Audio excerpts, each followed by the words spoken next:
Bonjour, je suis Nathalie, bienvenue sur Ondes Lumineuses, le podcast qui éclaire le monde du bien-être et de l'ésotérisme. Ici, des experts passionnés partagent leur parcours, leurs méthodes et leurs conseils à travers des échanges sincères et sans filtre. Que vous soyez initié ou curieux, laissez-vous inspirer par ces âmes lumineuses et leurs bonnes ondes. J'ai le plaisir de recevoir un invité exceptionnel, Romain Clément, cofondateur de la plateforme Gaïa Méditation et de sa chaîne YouTube. Il est spécialiste et formateur en sortie hors du corps, rêve lucide et praticien en hypnose transpersonnelle. Il va nous faire découvrir son univers passionnant, partager ses vécus incroyables et nous montrer comment nous aussi, on peut s'ouvrir à ces expériences extraordinaires. Bonjour Romain, merci d'avoir accepté mon invitation. Merci à toi pour l'invitation, je suis ravi d'être avec toi. Pour commencer, pourrais-tu te présenter ? Alors je suis Romain Clément, je suis cofondateur effectivement de la plateforme Gaïa Méditation, une plateforme cofondée avec mes frères. Et je suis de double culture, ma mère est de l'île de Bali en Indonésie, mon père est français. Et du coup, déjà depuis longtemps, je me pose des questions d'ordre métaphysique sur la nature de l'univers, sur la raison de notre passage sur cette terre. Et je pense qu'effectivement, il y a cet attrait pour la spiritualité depuis mon plus jeune âge, notamment par ma mère qui est de l'île de Bali et on sait combien la spiritualité est importante sur cette île. Et du côté de mon père, on est plutôt dans le domaine scientifique. Donc déjà très jeune, j'ai cette envie de, en quelque sorte, de tisser le lien entre les deux, parce que je veux pas arborer un langage plutôt qu'un autre, mais j'essaye de comprendre avec les deux langages, en quelque sorte. Donc voilà, j'ai grandi dans une fratrie de 5 frères, on est 5 frères. Moi-même, je suis triplé. Et donc déjà depuis très longtemps, je vis différentes expériences, dont la sortie hors du corps, le voyage astral, le rêve lucide. Et comme tu l'as très bien dit, ouais, aujourd'hui, je suis formateur de ces pratiques. Est-ce que tu peux nous raconter comment tu as découvert les sorties hors du corps ? Alors, c'est arrivé très vite. J'ai découvert ça, j'avais même pas encore 10 ans, aux alentours de 8 ans. C'est le décès de ma grand-mère, en fait, qui a été le déclencheur. Et à cette époque, bien sûr, je savais pas encore ce que c'était. Alors, j'étais dans des expériences conscientes, toujours entre la veille et le sommeil. Et j'ai certainement vécu le décès de ma grand-mère comme un traumatisme, ce qui fait qu'à un certain moment, peut-être qu'il y a une forme de peur qui est arrivée, un questionnement aussi autour de la mort, qui est un sujet relativement tabou quand même en Occident, parce que je réalise encore qu'à cet âge-là, on m'avait jamais vraiment parlé de la mort. Effectivement, peut-être que mes parents n'avaient pas spécialement présenté le sujet, et puis surtout, je n'avais pas fait l'expérience jusqu'à ce décès de ma grand-mère que j'avais vécu un peu comme une nouvelle quelconque. Et je me souviens encore au petit matin, courir pour frapper dans la chambre d'un de mes frères, pour le réveiller, pour lui dire, pour annoncer la nouvelle en premier, comme si c'était quelque chose de super à annoncer. Et je lui dis: mamie est morte, mamie est morte». Mais d'ailleurs, j'avais pas réalisé la portée de ce que ça représentait. Et c'est vraiment en voyant son corps, en fait, inerte, dans les chambres funèbres, que j'ai commencé, je me souviens encore, à avoir eu ce questionnement, vraiment. Est-ce que je vais la revoir? Est-ce que elle m'entend? Est-ce qu'elle est encore là quelque part? Et cetera. Et à partir de là, j'ai commencé donc à vivre ces expériences conscientes. Alors, je vais parler souvent d'états de phase qui regroupent effectivement la sortie hors du corps, le voyage astral. Je parle vraiment d'un état physiologique entre cette veille et le sommeil. Et la particularité, déjà, c'est d'être conscient dans cet état. On peut vivre des expériences comme des rêves très très forts, des rêves intenses, des songes qui sont sûrement très très proches, mais la nuance, c'est de ne pas être forcément conscient de l'événement qu'on vit. Alors là, en l'occurrence, j'ai commencé à vivre l'expérience du néant absolu, qui est une expérience qui peut être classée en tant que sortie hors du corps, parce qu'on est bien conscient, on ressent les choses, mais dans ce néant absolu, effectivement, je n'ai pas de corps, je n'ai rien, je ne perçois rien d'autre que de l'obscurité. Et en fait, à ce moment-là, forcément, cette obscurité, et en étant conscient, j'ai commencé à me poser la question de savoir si j'étais mort ou pas.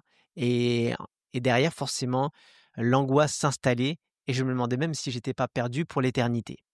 Donc, cette expérience, c'est l'expérience que je redoutais le plus, parce que j'étais bel et bien conscient, et je croyais être mort.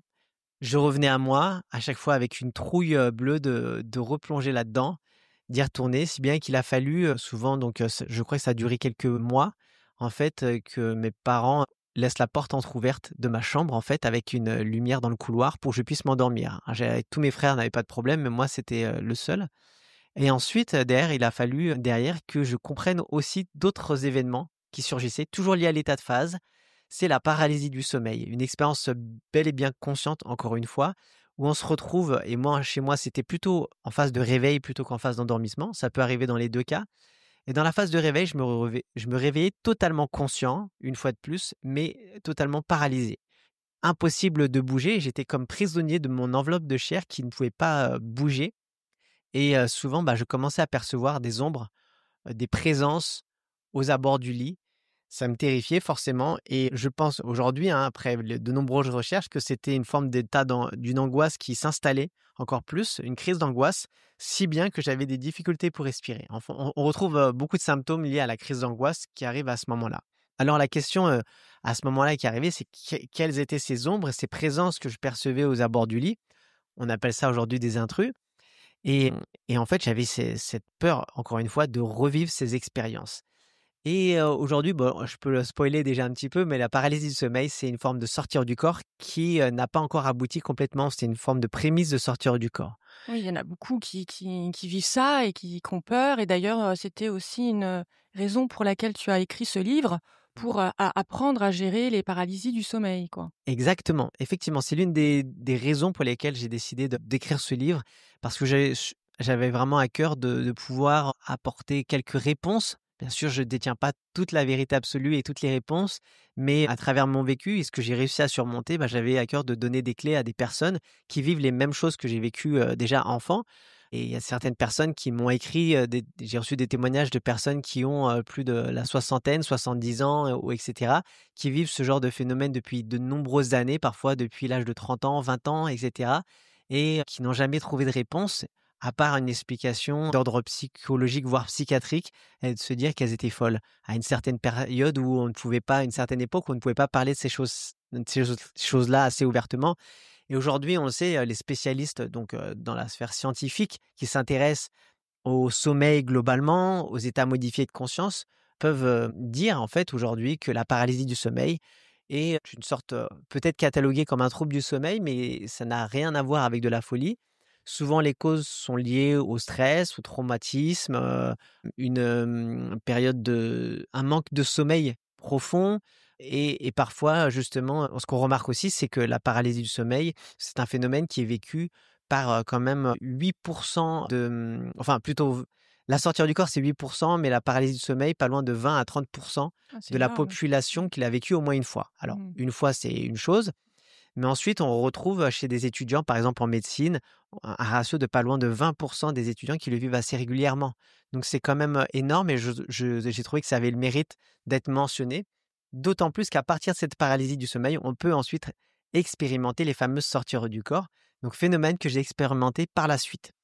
Et donc pour répondre à ta question initiale, donc la sortir du corps, c'est arrivé dans la foulée. Enfin, la sortir du corps, ça reste un état de phase. Comme les autres, on est bel et bien conscient, mais cette fois-ci, on a la sensation de sortir de notre corps. C'est comme si on faisait l'expérience d'un symptôme de l'état de phase. Cette sortie, on ne l'expérimente pas systématiquement. C'est pour ça que certaines personnes restent bloquées dans des prémices d'expérience d'état de phase, parce qu'elles attendent de ressentir une sortie alors qu'elles sont déjà dans cet état. Mmh. Je ne sais pas si tu vois ce que je veux dire par là, c'est que souvent quand ça arrive, la sortir du corps, on ressent des vibrations, des tremblements, des bourdonnements, des choses comme ça, ou des voix même. On peut percevoir des images et on attend de ressentir qu'on sort de notre corps. Mmh. C'est-à-dire, en l'occurrence, donc moi, très jeune, je me levais. Donc ça, c'est plusieurs mois après les paralysies du sommeil. Et cette fois-ci, je me levais dans ma chambre en pensant être totalement réveillé, totalement conscient, debout physiquement dans ma chambre.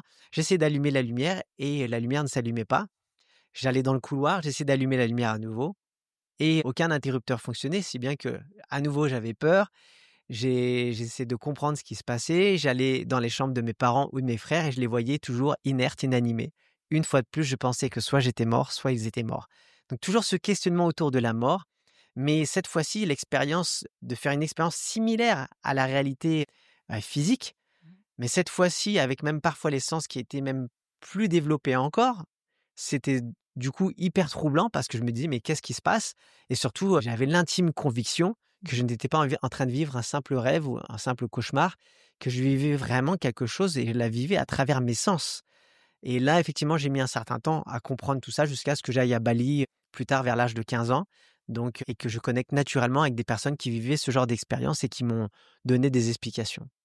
D'accord. Oui. Souvent on entend que c'est dangereux, de faire des sorties hors du corps, qu'on peut, ne plus revenir ou qu'on peut ramener des entités. Oui. Est-ce que c'est vrai? Est-ce que c'est faux? C'est super intéressant que cette question, c'est la question la plus courante et c'est normal de se la poser. Je pense que c'est même plutôt sain effectivement, de pas se lancer n'importe comment dans, ce type de pratique. Les états modifiés de conscience, c'est des états déjà à la base naturels, mais les états modifiés de conscience provoqués délibérément, ça peut devenir très puissant. Alors dans le bon sens du terme, mais bien sûr, ça demande quand même de savoir un minimum dans quoi on s'engage. Et effectivement, la crainte principale, c'est, de pas pouvoir revenir, par exemple. Qu'est-ce qui se passe si on sort et qu'on n'arrive pas à revenir? Alors il ne s'agit pas d'une vraie sortie d'un corps, par exemple de l'âme, hein, comme on a pu le penser Ouais, parce peut-être que pendant longtemps. tu expliques qu'on a 7 corps. Ah oui, alors ça, c'est effectivement cette notion des 7 corps, c'est une notion qui est, véhiculée depuis la fin du 19e siècle, la Société théosophique, qui regroupe différents courants philosophiques qui parlent justement de cette notion des 7 corps, le corps physique, le corps éthérique, le corps astral qui est lié à l'émotionnel, le corps mental et puis on a différents autres corps, Mmh. corps, causal, bouddhique et cetera, atmique, qui correspondent à qui sont associés à sont des sortes de véhicules associés à différents plans. Notamment, le plan des vies antérieures, des mémoires karmiques et cetera et notamment le plan astral qui est le plan lié à l'émotionnel. Dans un plan sur lequel on projette notre état émotionnel et on va faire des sortes de projections. Cette notion, c'est une notion à laquelle j'adhère en partie, mais j'ai aussi cette explication dans scientifique et pour moi, l'un n'est pas incompatible avec l'autre, au contraire, c'est même plutôt complémentaire.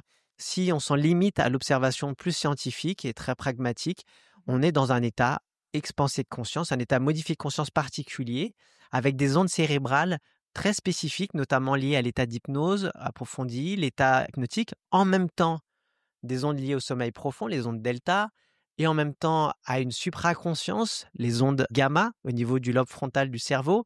Et donc, on est dans une sorte de grand écart de la conscience, donc un état expansé de conscience, où on va véritablement recevoir de l'information, comme le font des channels qui canalisent de l'information, des médiums également qui canalisent de l'information à partir du plan des défunts, etc.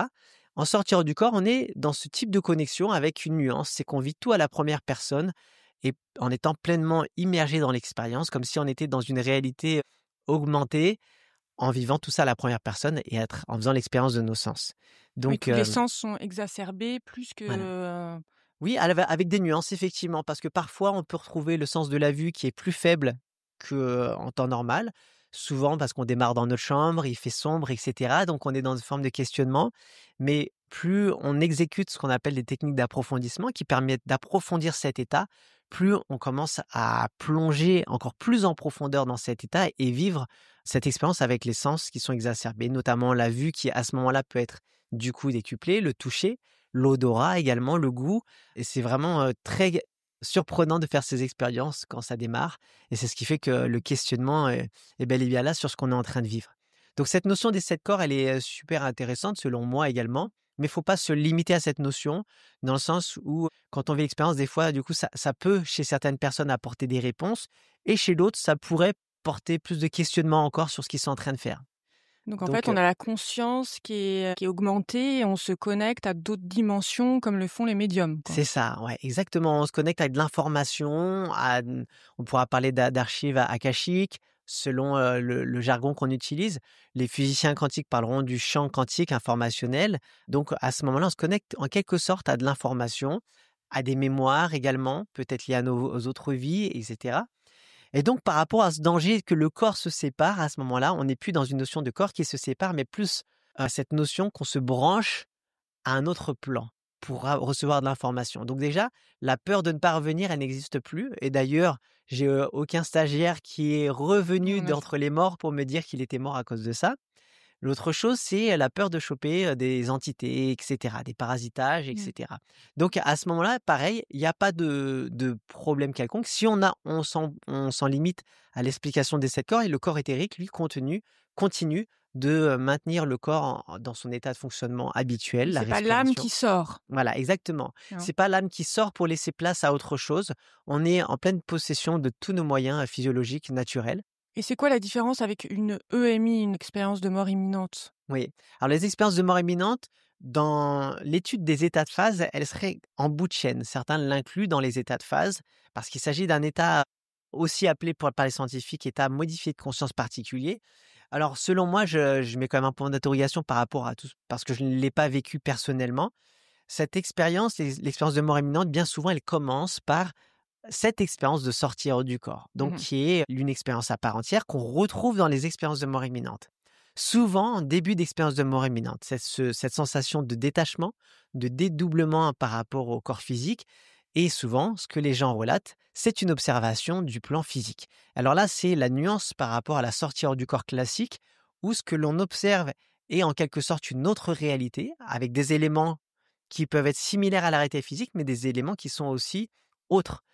Par exemple, en sortir du corps, on démarre, on se balade chez soi et on va voir des éléments qui diffèrent, comme la peinture des murs, la décoration qui peut diverger à deux, trois détails près, hein, ce genre de choses.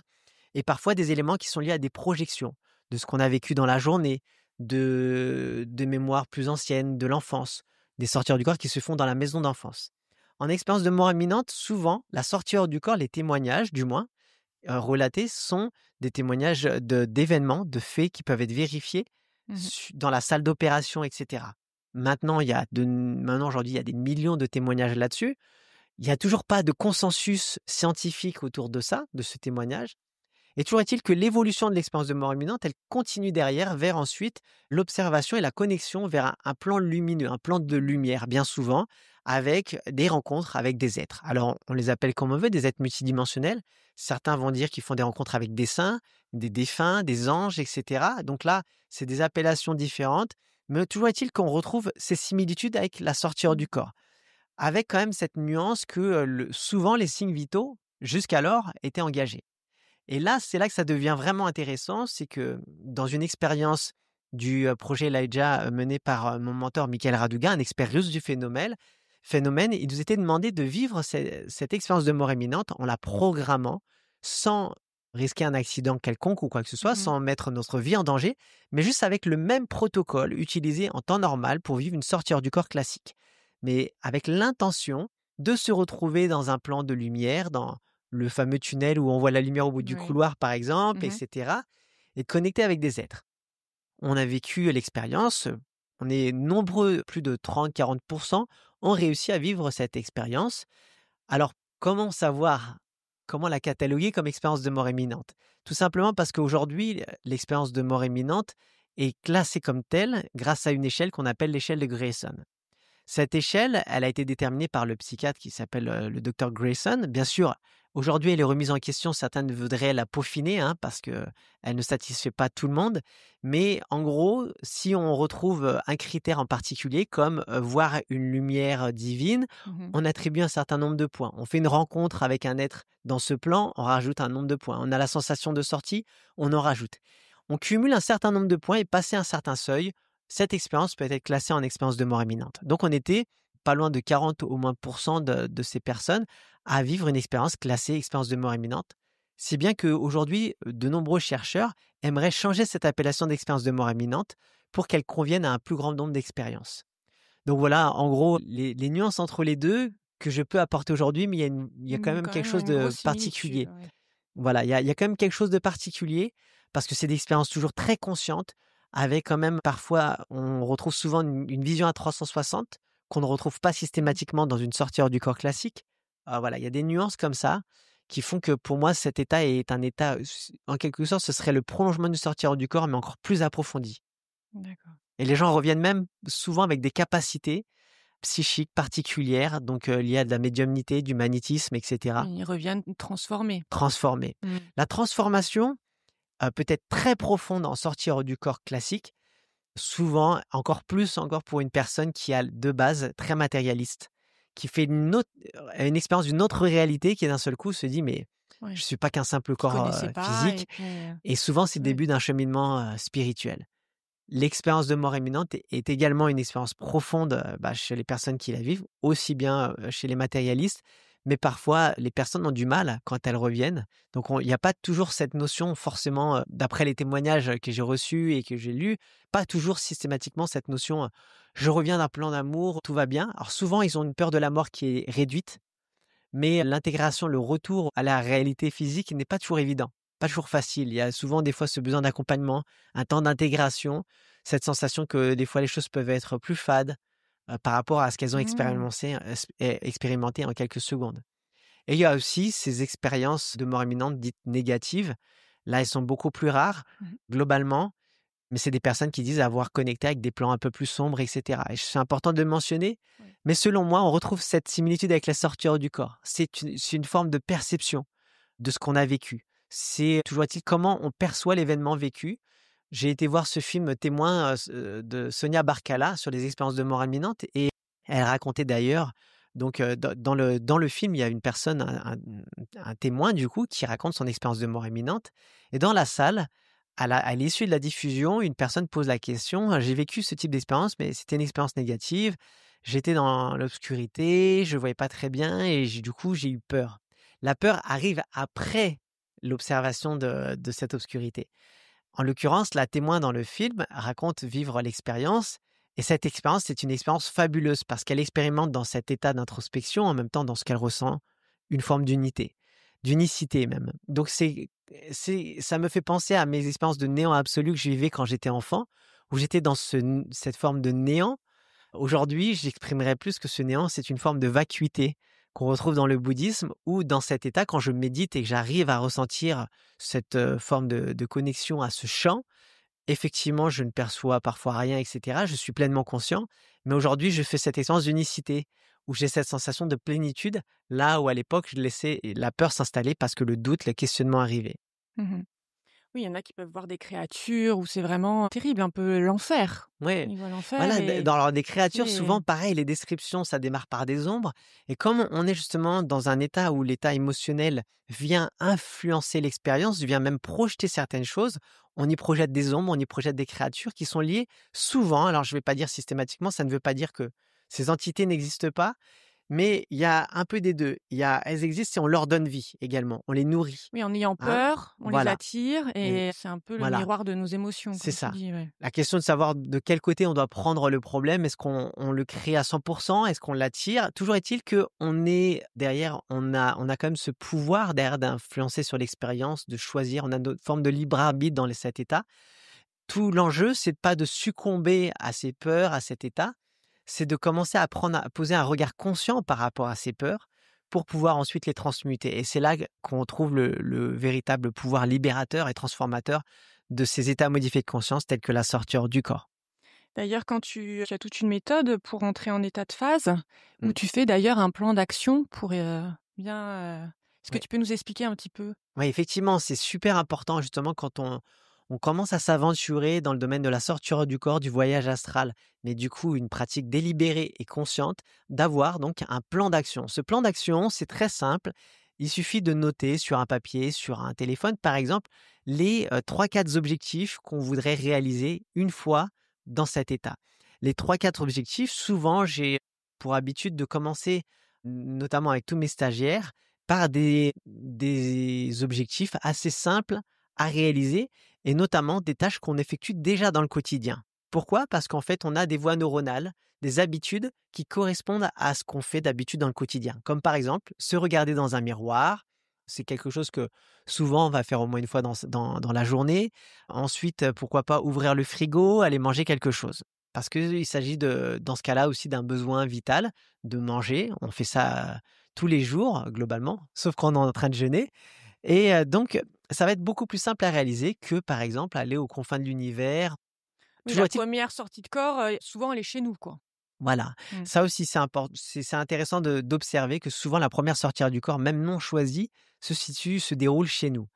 Certains vont dire que, bah, j'étais dans une forme de rêve, mais c'était pas un rêve. Je sais pas ce que je vivais parce qu'elles sont dans un plan qui paraît un peu, fantasmagorique, lié à la science-fiction ou voilà. C'est d'ailleurs de là aussi qu'on parle de voyage astral aussi dans ce côté-là.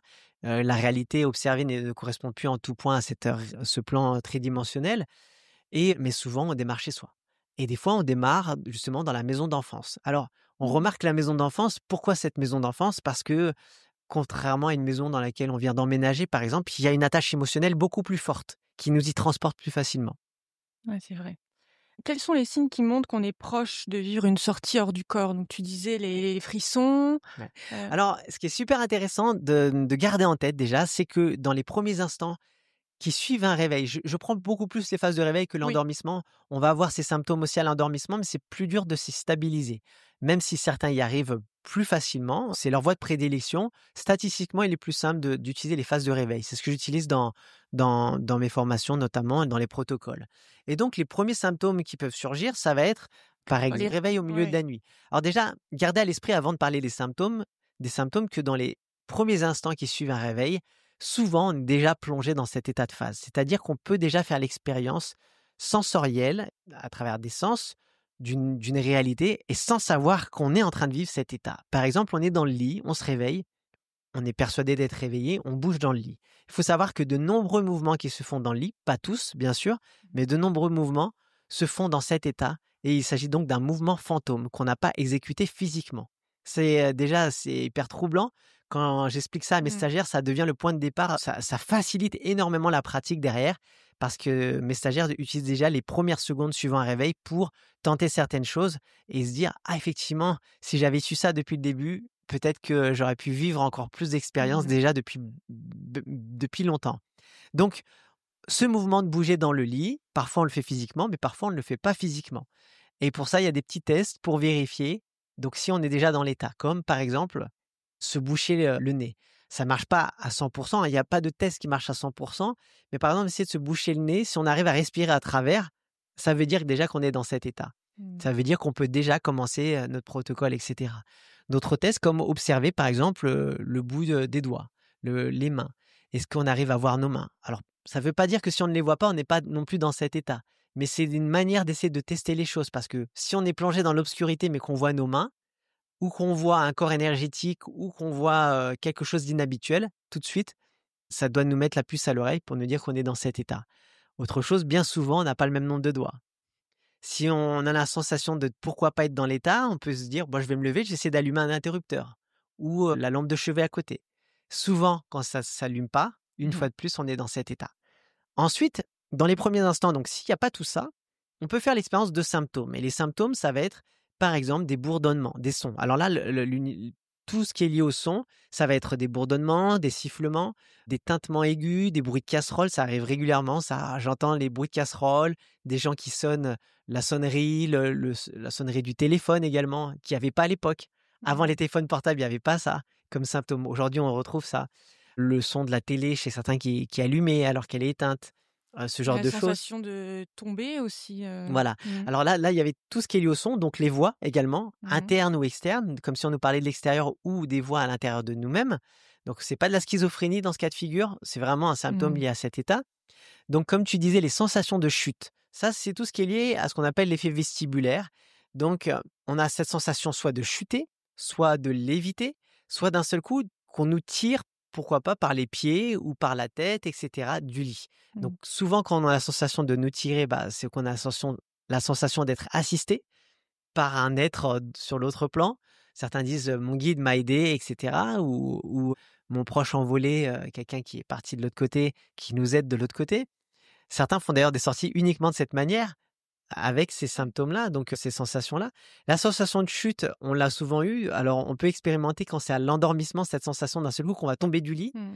Et en réalité, il s'agit d'une forme de perte temporaire de conscience. Et dans la voie de l'endormissement, ces pertes temporaires de conscience, on va essayer de les expérimenter 3 ou 4 fois pour pouvoir se stabiliser dans l'état de phase. Mmh. Donc, c'est dur au bout d'une seule sensation de chute, d'un seul coup, d'amorcer l'expérience.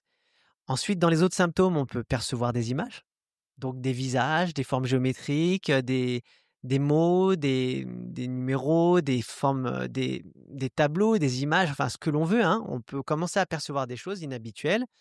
On va aussi pouvoir, faire l'expérience, donc j'ai parlé des bourdonnements, mais les montées de chaleur également. Les montées de chaleur, alors là, c'est un peu plus dur chez moi, en ce qui me concerne, à me stabiliser dans l'expérience parce que la montée de chaleur est très forte.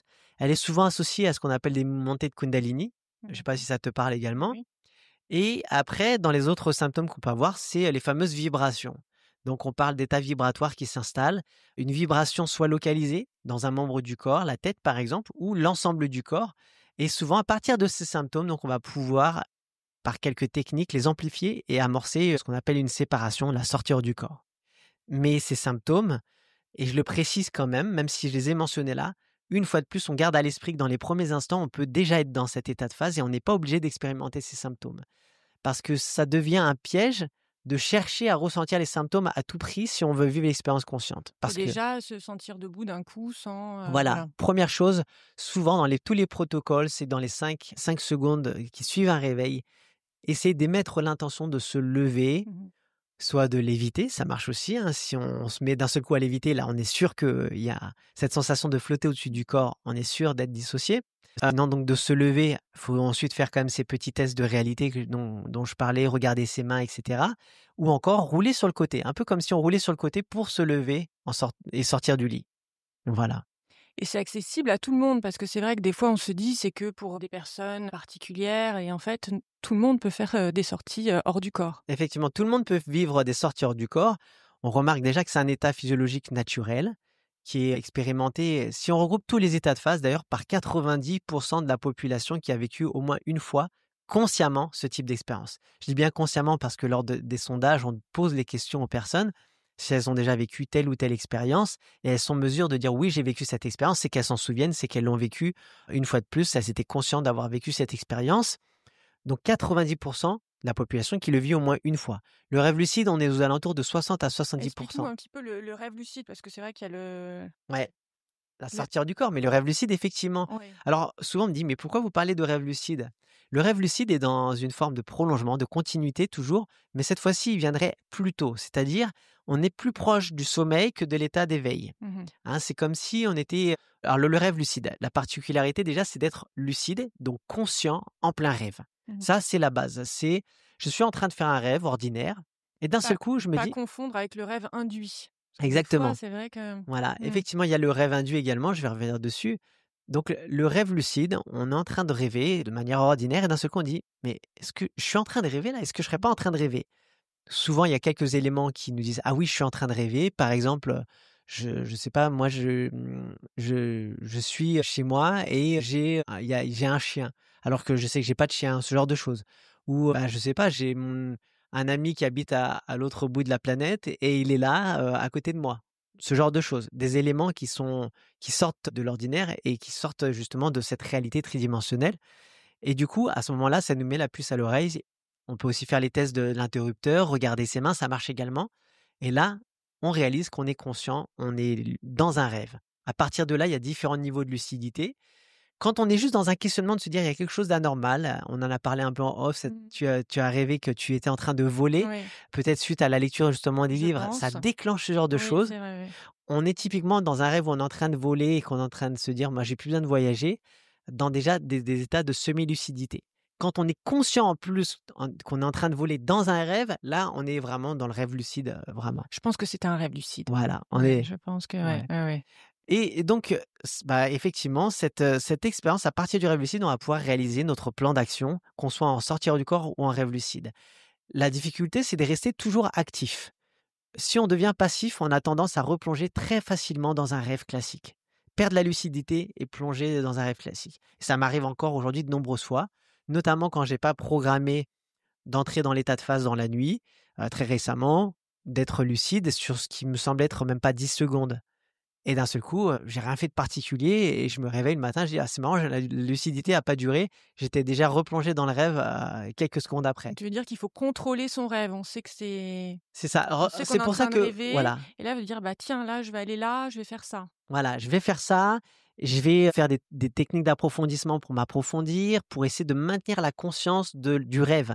Souvent, quand on n'a pas donc ces fameux checkpoints liés au plan Mmh. d'action à suivre, qui nous maintiennent, on est vite happé par ce qui se passe dans le rêve. Et on le sait dans dans l'univers des rêves, il se passe tout et n'importe quoi, ça va très vite, et cetera. L'environnement change du tout au tout en quelques secondes.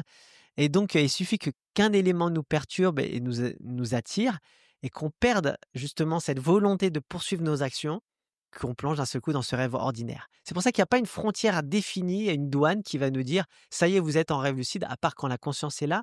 Mais c'est pour ça qu'il ne faut pas voir même les simples rêves très forts, les songes où on rencontre par exemple un défunt qui nous parle, où on n'est pas conscient d'être dans ce songe, mais au retour, on a les larmes, on l'a vécu d'un point de vue On s'en souvient très, émotionnel, très on fort s'en et souvient très, très fort, il ne faut pas les minimiser.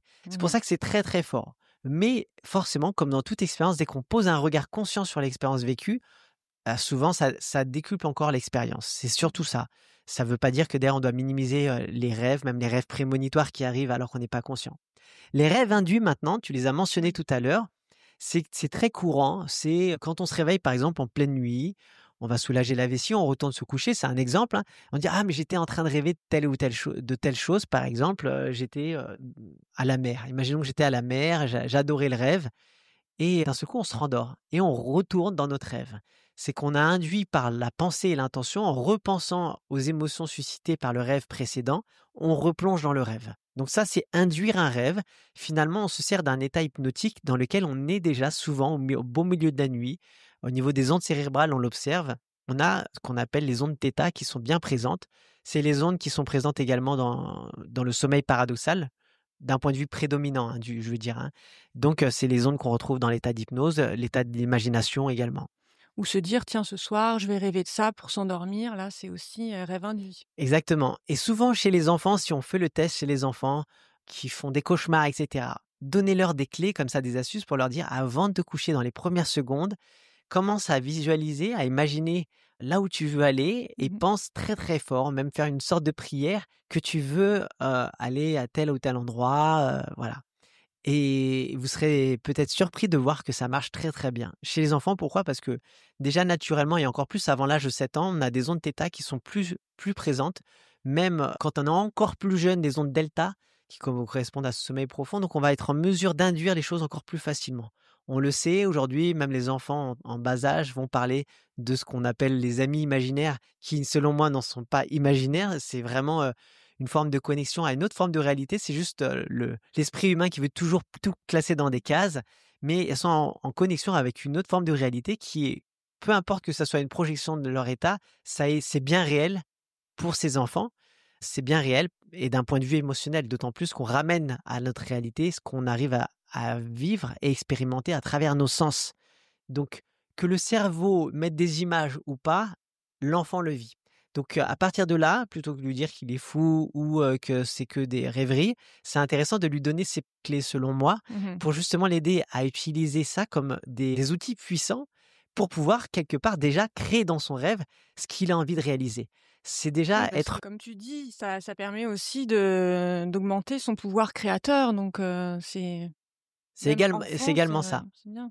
C'est vraiment ça, voilà, les vraiment prendre conscience dès notre plus jeune âge de ce pouvoir créateur, ça fait de nous, je pense, en grandissant, des individus qui vont pouvoir trouver leur place peut-être plus facilement, avec moins de peur quant aux choses à réaliser dans cette vie, entre les études et cetera, l'emploi à trouver, ce genre de choses. Mmh.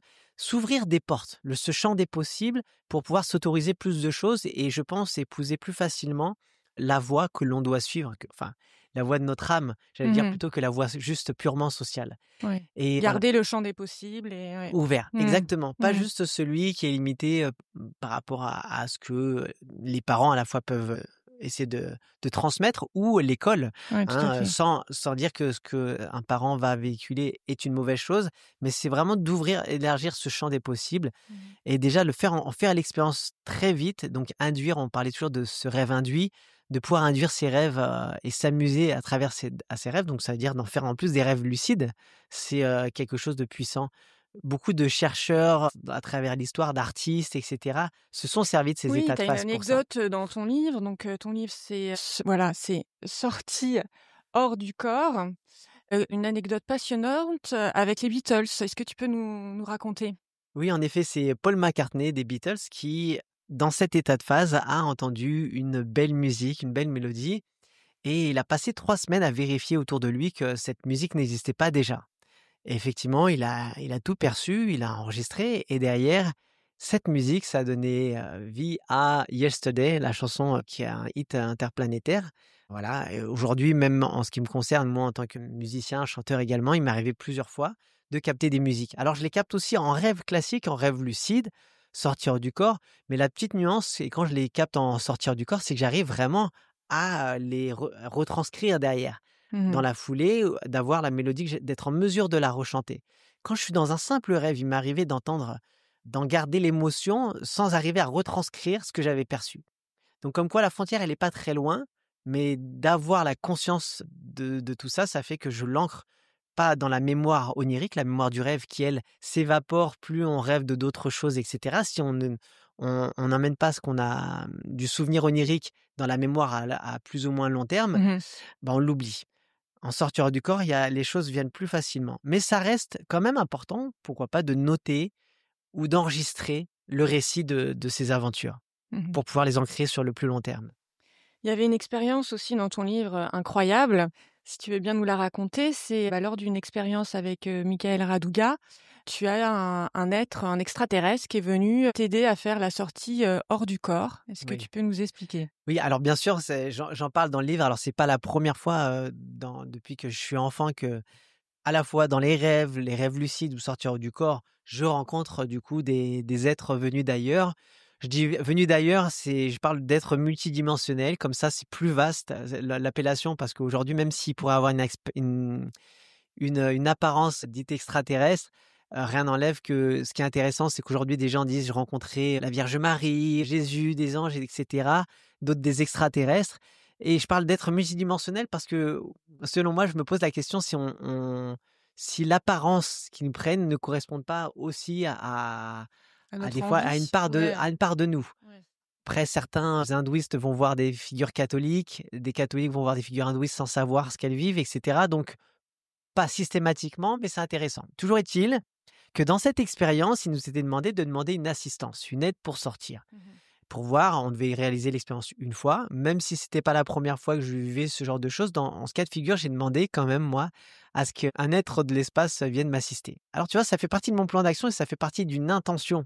Mmh. C'est pour ça que je mets toujours ce bémol pour savoir est-ce que c'était vraiment un être de l'espace, un extraterrestre, ou un autre être, ou une projection.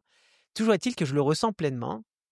D'un seul coup, en pleine nuit, je me réveille et j'ai une lumière qui envahit la chambre, et donc une figure, enfin une silhouette, je le vois d'abord comme une silhouette qui s'avance vers moi. Ce qui est intéressant, c'est que je crois, dans mon souvenir, hein, j'étais vraiment sur le ventre, allongé sur le ventre, mais c'est comme si j'étais allongé sur le dos et je la vois arriver, en fait, en face de moi, et d'un seul coup, arrivé en face de moi, je vois le visage d'un petit gris. Donc tu sais, c'est la représentation Mmh. de l'extraterrestre avec les Extraterrestre. grands, yeux noirs, gris avec, la boîte crânienne, assez grande et tout ça, et cette sensation qui me tire par les épaules, Et tu as pas et eu peur? Tu as pas pas tu de pas eu peur quelconque. panique? Alors, comme je disais, Oui, depuis tu tout avais déjà petit, j'ai vu? cette ouais, je suis, passionné de l'ufologie, de tout ça, de beaucoup de choses depuis que je suis enfant, des cultures anciennes, des anciennes civilisations et cetera, et j'avais fait déjà beaucoup de rêves lucides, même probablement des sorties hors du corps, je savais pas trop, liées à tout ça, avec des vaisseaux et cetera depuis longtemps,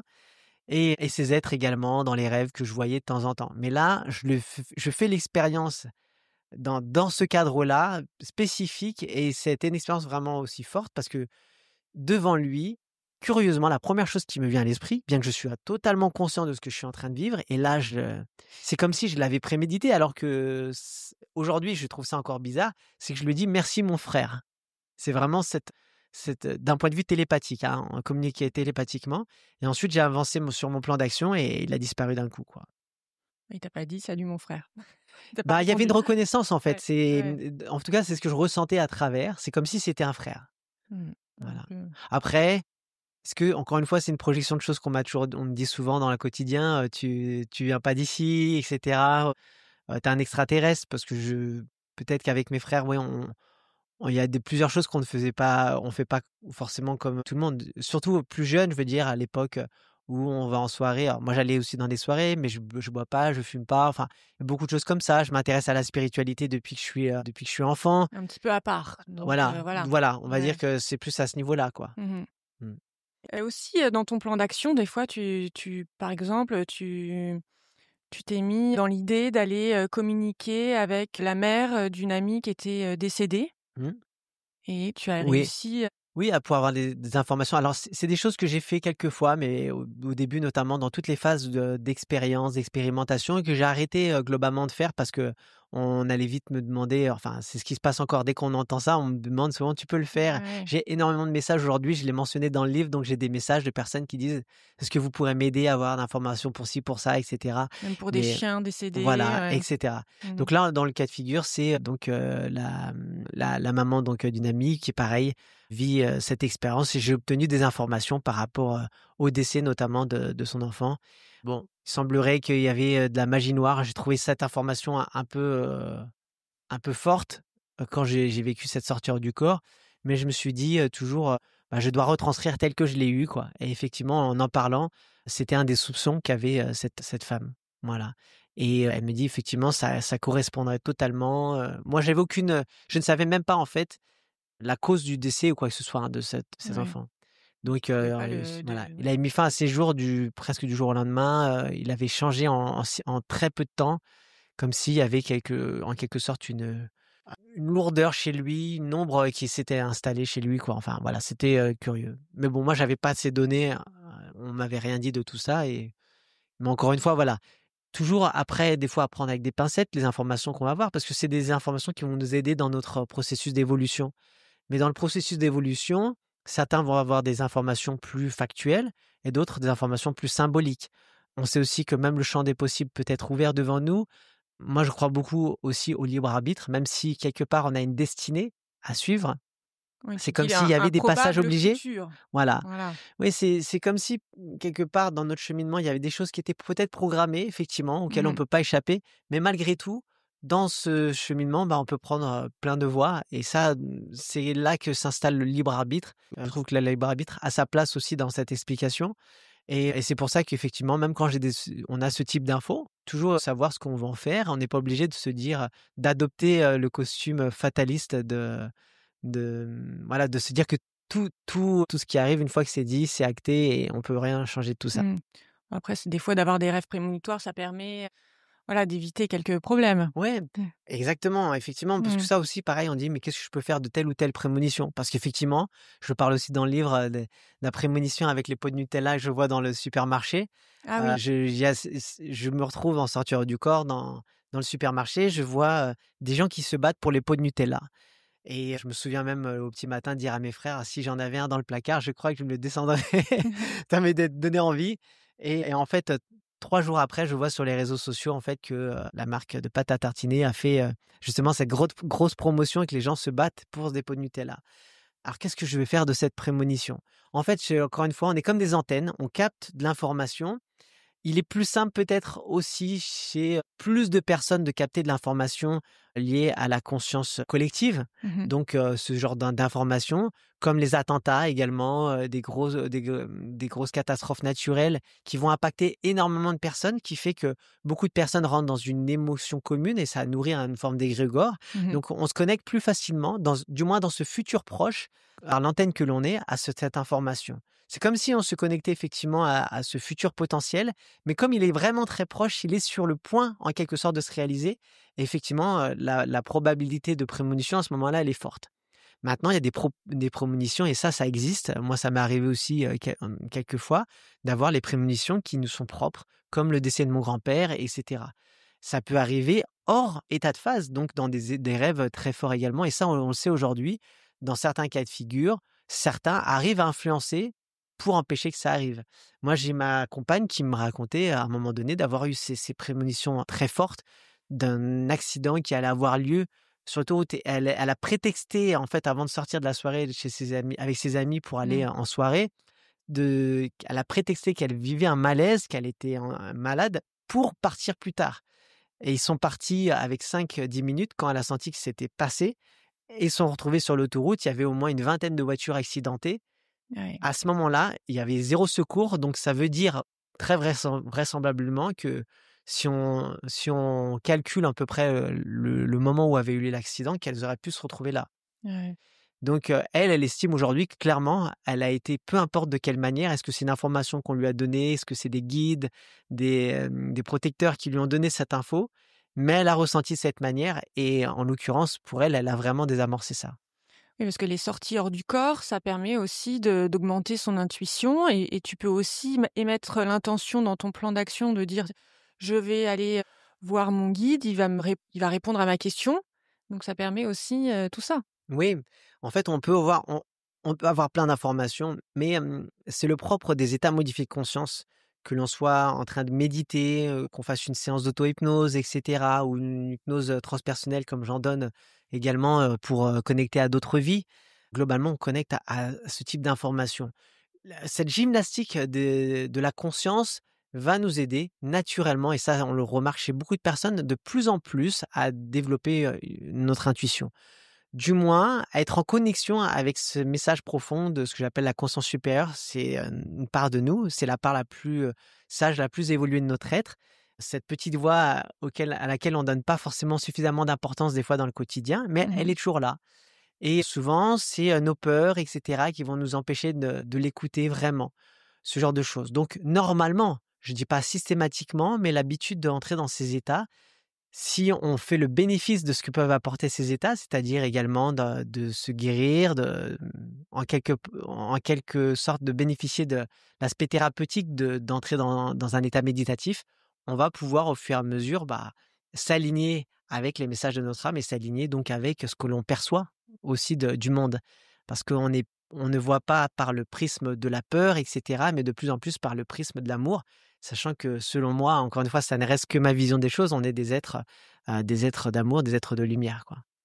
Et donc parmi les bénéfices aussi, les intérêts à faire des sorties de corps, il y en a qui utilisent, donc les sorties de corps pour faire, le deuil, un dernier au Oui, revoir, à leurs proches. oui, c'est aussi l'une des raisons, autres pour lesquelles j'ai voulu écrire ce livre, c'est cette possibilité d'accélérer, de faciliter le processus du deuil. Est-ce que ça arrive parce que justement on est en mesure de faire le deuil? Est-ce que c'est programmé sur le chemin ou pas?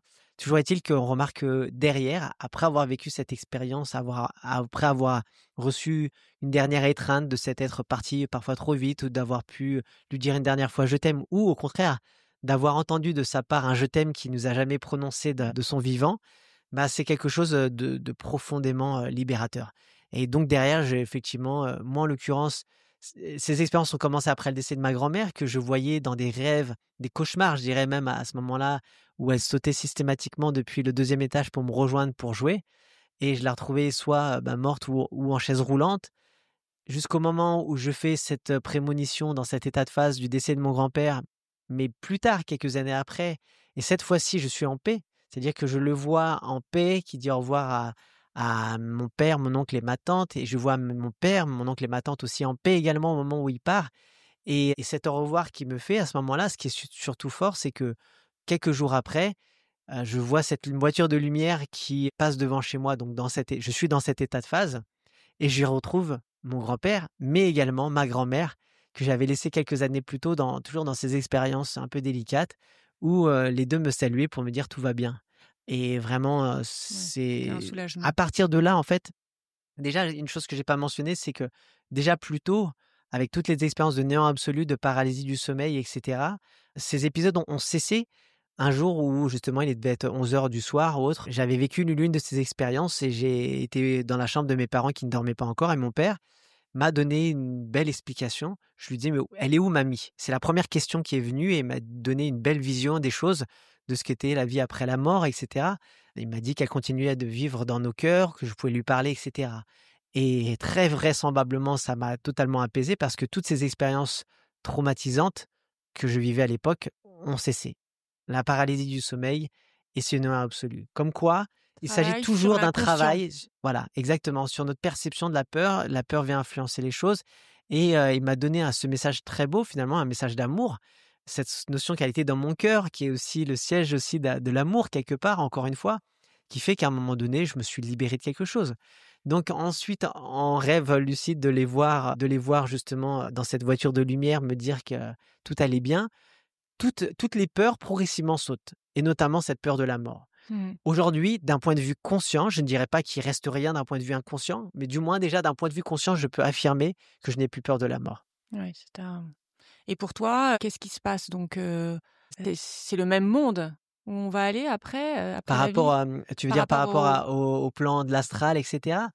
Il existe une multitude de plans. En tout cas, ce n'est plus un plan avec, les mêmes propriétés que ce plan, physique. Effectivement, on fait cette expérience sur le plan de la matière, le plan terrestre, par nos sens physiques. Mais de l'autre côté, il y a une forme de transition. On n'est plus juste limité par le carcan de la matière, mais du coup, les choses vont se dérouler selon d'autres propriétés spatio-temporelles. L'espace-temps ne va plus être pareil, c'est-à-dire pour se déplacer d'un point A à un point B, tout ce genre de choses. Je pense, et là je le fais qu'à travers des récits parce que j'ai pas vécu d'expérience de mort imminente, etc., qu'il y a une forme de continuité évolutive, que l'après n'est pas figé d'une seule manière. Et je pense qu'il y a encore différents plans, différents Différentes strates qui dimensions. accompagnent les défunts, évoluent, continuent d'évoluer au fur et à mesure. Et là, j'aime beaucoup, moi, déjà à travers de mon expérience, les plans auxquels j'ai connecté par moment, bah, essayer de faire le rapport et également ce que disent beaucoup de médiums. Beaucoup d'amis médiums, et cetera, qui parlent du fait que l'évolution continue. C'est comme une école, hein, en quelque sorte, et qu'on avance au fur et à mesure. Donc, peut-être que les premiers plans, ressemblent encore un peu aux plans qu'on connaît dans cette réalité terrestre, mais avec des fonctionnements encore différents. Ça permet aussi à des personnes handicapées de pouvoir remarcher, Oui, alors, pas de remarcher d'un point de vue physique, encore une fois, bien sûr. c'est, de refaire l'expérience de ces sens qu'elles ont parfois, bah, du coup, perdus temporairement ou, bah, jusqu'à la fin de leur jour parfois. Donc des personnes malentendantes qui se mettent à entendre dans la sortie hors du corps, le rêve lucide, le voyage astral et entendre avec du son en haute définition, et cetera. Des personnes qui vont se mettre à voir alors qu'elles sont malvoyantes, des personnes qui vont se mettre à marcher, à voler, et cetera, alors qu'elles sont handicapées physiques et moteurs dans cette réalité. J'ai interviewé d'ailleurs sur ma chaîne, spéciale voyage astral où j'y mets d'autres capsules vidéo, et cetera.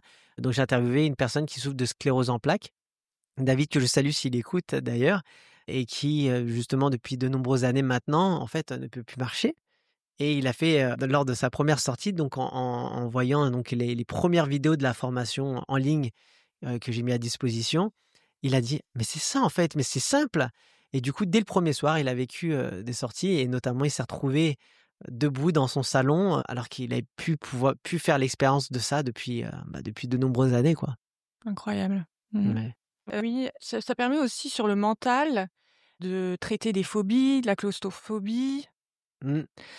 Effectivement, oui, donc on peut agir sur tout ce qui est lié alors, à l'aspect physiologique. Donc, forcément, on le sait déjà, même un simple cauchemar.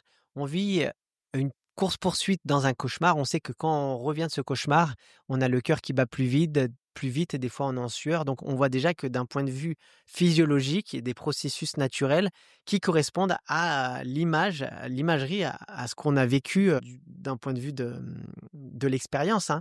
Une course-poursuite, le cerveau a retranscrit tout ça et on le remarque au niveau de la transpiration, du rythme cardiaque qui s'accélère. Donc, il est totalement logique que derrière, d'un point de vue, de l'expérience de la sortie hors du corps, où justement parfois les sens sont exacerbés, qu'on puisse justement ramener tout ça à soi. Donc d'un point de vue physique, on va pouvoir agir avec l'effet placebo. J'ai fait des expériences avec le côté nocebo, c'est-à-dire de taper dans un mur en sortir du corps. C'est des expériences qu'on nous demandait de faire. On n'était pas obligé de le faire, hein, parce qu'encore une fois, on n'est pas tous des sadomaso. Je le suis pas, mais on nous demandait, voilà, ceux qui étaient prêts à le faire. Et je l'ai fait. Et effectivement, pendant la sortie, je ressens une douleur au poing. En revenant, je ressens comme des petites sensations inhabituelles, mais pas de douleur. Mais il y a à peu près 20% des personnes qui ont ressenti la douleur dans les premiers instants suivant le réveil, qui s'est estompée par la suite. Donc ça veut dire que l'effet nocebo, c'est-à-dire que la croyance, mais cette fois-ci plus négative, des choses qui peuvent nous impacter, on peut le ramener à soi. C'est pour ça que tout à l'heure, quand tu parlais de mise en garde, je parle d'être conscient derrière. Si on part effectivement avec le principe qu'on va être possédé, etc., on part pas avec les meilleures prédispositions, parce qu'on va donner vie finalement à ça. On est créateur également, on donne vie à une forme d'énergie, d'information. C'est Mmh. comme si on plantait une graine chez soi, alors qu'à la base, il n'y a pas de graine, il n'y a rien de tout ça, mais qu'on l'a plantée, on l'a laissé nous-mêmes germer par nos croyances et voilà. Comme dans la Comme vie. dans la vie, Mmh. exactement. C'est pas, plus dangereux qu'autre chose, Ouais. c'est comme dans la vie. Et là, en l'occurrence, donc, si on utilise ensuite et donc là, moi j'ai fait l'expérience à travers des allergies, simples, pollen, acariens, et cetera. Là, par exemple, tu vois, c'est la grande période des pollens, j'ai pas de rhume, j'ai rien de particulier. Pendant de nombreuses années, j'ai été désensibilisé d'abord par rapport aux pollen, acariens, et cetera. Puis l'allergie revenait, je devais prendre des antihistaminiques, des spray à la cortisol tous les jours. J'ai diminué grâce à la méditation, notamment, voilà, par rapport, dès que j'ai commencé à comprendre un peu tout ce qui pouvait se jouer d'un point de vue épigénétique, le pouvoir du placebo et cetera. Et derrière, j'ai utilisé un antihistaminique en sortir du corps pour pouvoir ensuite arrêter les quelques crises qui se déclenchaient encore, donc à raison de 5, 6 dans le mois. Et j'ai plus rien eu. Alors je me suis repris à 3 fois en fait, hein, Mmh. en vrai à 3 fois. J'ai plus rien eu pendant 1 an et demi. Dingue. Quand c'est revenu progressivement, je me suis dit: «Ah, peut-être que c'est lié cette fois-ci au sommeil, le stress et cetera» et maintenant je joue sur d'autres facteurs pour arrêter, rapidement la crise qui s'installe, qui n'est plus juste liée, en fait, c'est juste une réponse inflammatoire du système immunitaire qui diminue. Donc qu'elle soit allergique ou pas, au final, maintenant je joue sur ces facteurs-là. Mais j'ai quand même désamorcé ça. Donc d'un point de vue physique, il y a de belles choses qu'on peut faire. Alors je m'étale pas trop dessus, tu sais, on est Non, sur mais c'est internet, comme dans l'hypnose, finalement. comme L'hypnose dans aussi, l'hypnose. ça permet de jouer sur l'inconscient et de traiter plein de choses aussi. Exactement et donc voilà, ensuite après, tout ce qui est d'ordre physique et cetera, on va pouvoir travailler sur l'émotionnel, d'un point de vue énergétique et cetera, les guérisons qui peuvent avoir lieu. Donc c'est des libérations profondes. Donc peut-être, des choses liées des fois à, des épisodes de nos vies un peu difficiles. On peut décider de rejouer ces Ouais. scènes, mais les revisiter. Donc on appelle ça un revisiting en anglais. Il y a d'autres noms également, hein, mais tu as très bien fait, de mentionner l'hypnose parce que finalement, c'est ce qu'on va pouvoir faire. On va agir avec nos intentions mais modifier l'expérience qu'on vit souvent donc à la première personne et du coup, le cerveau, le corps globalement réagit et nous envoie tout le cocktail neurochimique qui correspond à l'état émotionnel nouveau que l'on a expérimenté. Donc si on expérimente une libération, une guérison dans cet état, on ramène tout ça et aujourd'hui, si on s'intéresse un peu, à l'épigénétique justement, on va voir qu'on n'est plus juste prisonnier et de notre ADN, de nos gènes tels qu'ils sont exprimés à notre naissance, mais que naturellement, tout est en perpétuelle évolution. On va pouvoir activer certains gènes et en désactiver d'autres. Et tu disais aussi que ça permet de jouer aussi sur la loi d'attraction. Oui, alors ça aussi, moi j'aime bien toujours faire le lien d'un point de vue scientifique et cetera et notamment j'ai le docteur Joe Dispenza, je ne sais pas si, tu Bien connais, sûr. voilà, qui parle beaucoup justement de ce fameux placebo et et notamment dans ses retraites, dans ses rassemblements et cetera. Il fait beaucoup aussi de méditation, par exemple, au beau milieu de la nuit, vers 4, 5 heures du matin avec des protocoles en fait pour déclencher via, l'utilisation aussi de respiration, déclencher des états modifiés de conscience dont des états de phase. Donc, encore une fois, il va pas se limiter, peu importe que la personne rentre dans un rêve lucide, une sortie hors du corps ou autre, elle vit cette connexion, particulière à un état transcendantal et à partir de cet état, elle va vivre ces libérations et cetera et donc, derrière donc, par rapport à la question ta question c'était juste C'est la ouais, loi ouais, la loi d'attraction. d'attraction, voilà, Mmh. c'est qu'il parlait justement dans la respiration de la respiration avec les bandas. Tu sais que tu retrouves dans le yoga où tu vas contracter le périnée Mmh. et faire monter le liquide céphalorachidien qui Mmh. circule 2 fois dans le corps tout au long de la journée et en gros, le fait de contracter les bandas en maintenant la respiration pendant un moment, fait qu'on accélère cette montée qui est de ce Mmh. liquide et plus le liquide, on l'accélère et ça, c'est physique, on commence à créer un champ électromagnétique à ce liquide qui contient également des minéraux, hein, voilà. Donc on commence à créer un champ électromagnétique qui s'accentue. Donc qui dit champ électromagnétique dit également déjà, le côté, on retrouve le magnétisme, l'aimant, l'attraction. Ensuite, ce qui est intéressant, c'est que derrière, ce liquide va interagir avec la glande pinéale qui est Mmh. située au niveau du 3 ventricule, du cerveau et qui agit aussi avec la glande pituitaire. Donc on retrouve cette notion du troisième œil qu'on retrouve dans toutes les traditions, spirituelles, ésotériques et du coup de cette vision psychique qu'on peut recevoir. Et cette vision, bah, encore une fois, par rapport à ce qu'on va émettre par nos intentions et cetera, on va donc agir, à appeler quelque chose. Donc on émet une intention particulière et le magnétisme derrière va attirer des choses. Mais au lieu d'attirer les choses juste, vraiment factuellement sur la matière, on attire déjà d'un point de vue quantique, d'un point de vue de l'information. Donc plutôt que de se dire: «On agit directement sur la matière», on agit d'abord sur le champ autour de la matière et aujourd'hui en physique, on dit que 99,999% de ce qu'on observe et qu'on a considéré être du vide, en fait, aujourd'hui, c'est un réservoir infini d'énergie. Mmh. Donc la matière que l'on perçoit aujourd'hui, c'est de l'énergie condensée, mais les atomes eux-mêmes sont faits de 99,999% de cette énergie. Et donc, effectivement, quand on entre dans cet état, on interagit directement avec ce champ.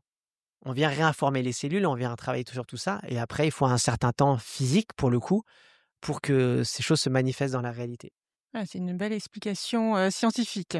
Ouais, voilà, c'est une vision alors qu'on peut retrouver donc grâce à la sortie du corps, mais globalement, j'allais dire même au travers de la méditation. Cette loi de l'attraction, c'est pas juste se poser une fois et se dire: «Bon voilà, je ferme les yeux et j'attire ça».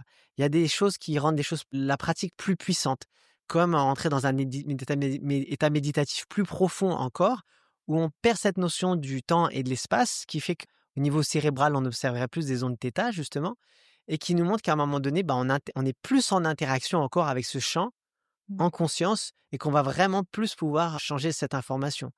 Et plus on nourrit ça par l'habitude, forcément après nos schémas de pensée habituels et récurrents se changent et ce qui fait qu'on peut être dans la journée, dans le quotidien, les yeux ouverts à penser à telle ou telle chose. Naturellement, c'est plus aligné. C'est pour ça qu'on parle souvent dans toutes les traditions d'alignement. Mmh. En fait, c'est pas juste l'alignement des chakras, mais c'est également l'alignement du corps et de l'esprit, Mmh. hein. Très bien. Oui, tu expliques aussi la perception à distance, qu'il faut Oui, pas confondre aussi avec le oui. reste. C'est également un autre état à modifier de conscience, la vision à distance, remote viewing, qui est plutôt de la perception à distance, effectivement, qui est utilisé depuis de nombreuses années également, notamment même par la CIA dans le projet Stargate, hein. C'est un Mmh. document officiel où justement ils expliquent qu'ils avaient leurs unités. Je dis bien au passé parce que officiellement ce programme a cessé, mais officiellement est-ce qu'il continue ou pas, on ne sait pas. Toujours est-il que pendant justement la guerre froide, ils ont utilisé ces espions psychiques avec des protocoles, donc des protocoles de vision à distance, pour pouvoir derrière observer, donc par le champ des perceptions, pas juste de la vision, mais ce qu'ils pouvaient percevoir à un autre endroit du globe, de l'espace, du temps également. Notamment, ce que les Russes étaient en train de préparer, dans une, falaise, une base secrète avec des engins particuliers qui étaient fabriqués et ensuite derrière des photos, des photographies ont pu valider justement, ce qu'avaient observé, les remote viewers. Mmh. Donc, ce genre de choses. Aujourd'hui, moi, il y a encore quelques années, alors je n'arrive plus à remettre la main dessus sur les réseaux parce que est-ce que ça a été brouillé et cetera? Est-ce qu'aujourd'hui ça a été effacé pour éviter qu'on ait accès ou pas? Peu importe, toujours est-il qu'à l'époque, c'était sur la 6, hein, la 6e chaîne, donc en Mmh. public, où il y avait tout un documentaire sur, Enquête peut-être, non, c'est ça, enquête ouais, extraordinaire, je crois, je non? sais plus, voilà, mais toujours est-il que c'était, donc à une heure de grande écoute sur, justement, le remote viewing et ça, c'était, pas loin de au moins 15 ans en arrière, hein, ça fait au moins 15-20 Mmh. ans que j'avais vu ça, où ils montraient que il y avait des remote viewers qui parlaient qui étaient embauchés par à la Ouais. fois dans les finances pour voir à l'avance, en fait, percevoir à l'avance l'évolution des marchés. Alors, toujours est-il qu'un seul remote viewer ne détient pas à lui tout seul le 100 de réussite, mais plusieurs, en fait, ensemble, arrivaient à trouver une forme de consensus et c'est le consensus qui intéresse, qui a été utilisé pour ça, par des grands groupes pétroliers également pour trouver, des nouveaux gisements sûrement, des nouveaux points intéressants, du globe où vous pouvez avoir des zones à explorer, mais également dans l'archéologie. Un domaine, où on utilise également ces remote viewers pour trouver, plus facilement certains artefacts ou des zones de recherche. Ouais, ouais, j'avais vu le reportage, je pense, Voilà ouais, et je ouais. disais, pour quelle raison ne pas faire l'amalgame? C'est que justement, en fait, dans la sortie du corps, un novice qui se dit: «Ah super, je vais essayer la sortie du corps». Cette notion de sortir du corps dit: «Je vais sortir de mon corps et je vais regarder tout ce qui se passe autour de moi». Notamment ce qui revient régulièrement, je vais voir Ouais. ce qui se passe La chez le voisin et voisine. la voisine. Ouais. Voilà. Mais en l'occurrence, comme je l'ai dit, l'observation que l'on fait dans cet état n'est pas une concordante en tout point à la réalité physique. On pourra aller voir ce qui se passe chez le voisin, la voisine, voir quelque chose, alors que le voisin et la voisine est en vacances, Ouais. hein. Mmh. Et le grand changement, t'a apporté de vivre ces états de phase et à tes stagiaires aussi? Ouais, le grand changement le principal, c'est de faire l'expérience d'une autre réalité, de se dire que je suis pas juste un simple corps. Alors en l'occurrence, j'avais déjà ces questionnements métaphysiques depuis l'enfance, donc j'avais déjà cette notion de me dire qu'il y avait quelque chose d'autre derrière, mais c'est venu renforcer tout ça. C'est venu, derrière me donner un goût particulier pour tous ces sujets. Ce cheminement qui fait qu'aujourd'hui, même en étant seul avec moi-même, à aucun moment je m'ennuie. Je trouve que à aucun moment je vais trouver la vie fade. Je pourrais rester assis à contempler quelque chose et me dire: «Waouh, je fais l'expérience de quelque chose de fabuleux, de ressentir cette gratitude, dans ce genre de situation». Donc c'est vraiment, je pense, la première chose, c'est le regard que je porte à la vie. Ça, c'est vraiment quelque chose de fort que ça m'a donné. Forcément, si j'arrive à adopter ce regard, c'est aussi parce que derrière, l'une des plus grosses peurs et freins qu'on peut avoir dans cette vie, c'est, de repousser à plus loin, l'issue qui nous attend tous, c'est cette fameuse mort. Donc forcément aujourd'hui, c'est comme c'est quelque chose qui ne me fait pas peur, je vis alors je dis pas que je le vis à 100 de cette manière, mais je vis de plus dans le moment présent que je pense que je le ferais si j'avais pas vécu tout ça.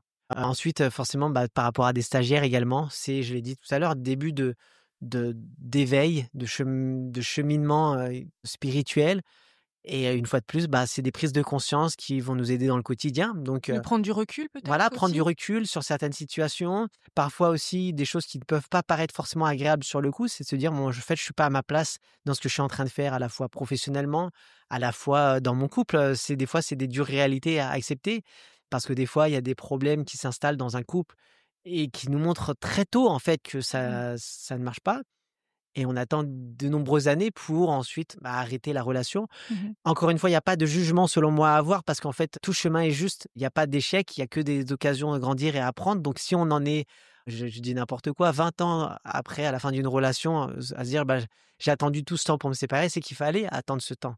Il Oui, y a pas de jugement à dire c'est c'était, bon ou mauvais, mais toujours est-il que du coup, la sortie hors du corps, voilà, c'est ça, c'est des prises de conscience. J'ai des stagiaires qui alors je veux pas décourager les plus gros viandards, moi-même j'en étais un. Bon je suis végétarien depuis, plus de j'aime pas trop les labels non plus, mais je mange plus de viande du coup, de mmh. poisson et cetera depuis plus de 9 ans et bah, j'ai des stagiaires aussi qui arrêtent comme ça parce que dans leur sortie, ces personnes sont souvent en contact avec des animaux qui leur parlent, de ce genre de choses donc cette notion en fait, toujours d'espèces différentes, bah, elle diminue. On connecte plus facilement à cette notion qu'on est tous un au final. Donc Mmh. forcément, on a moins envie de se venger dans telle ou telle situation. On prend plus conscience des miroirs parce que comme on projette nos états émotionnels, bah, ce que l'on voit des fois, ça c'est pas On forcément se très remet beau. plus en question peut-être Voilà, aussi? il y a la remise en question.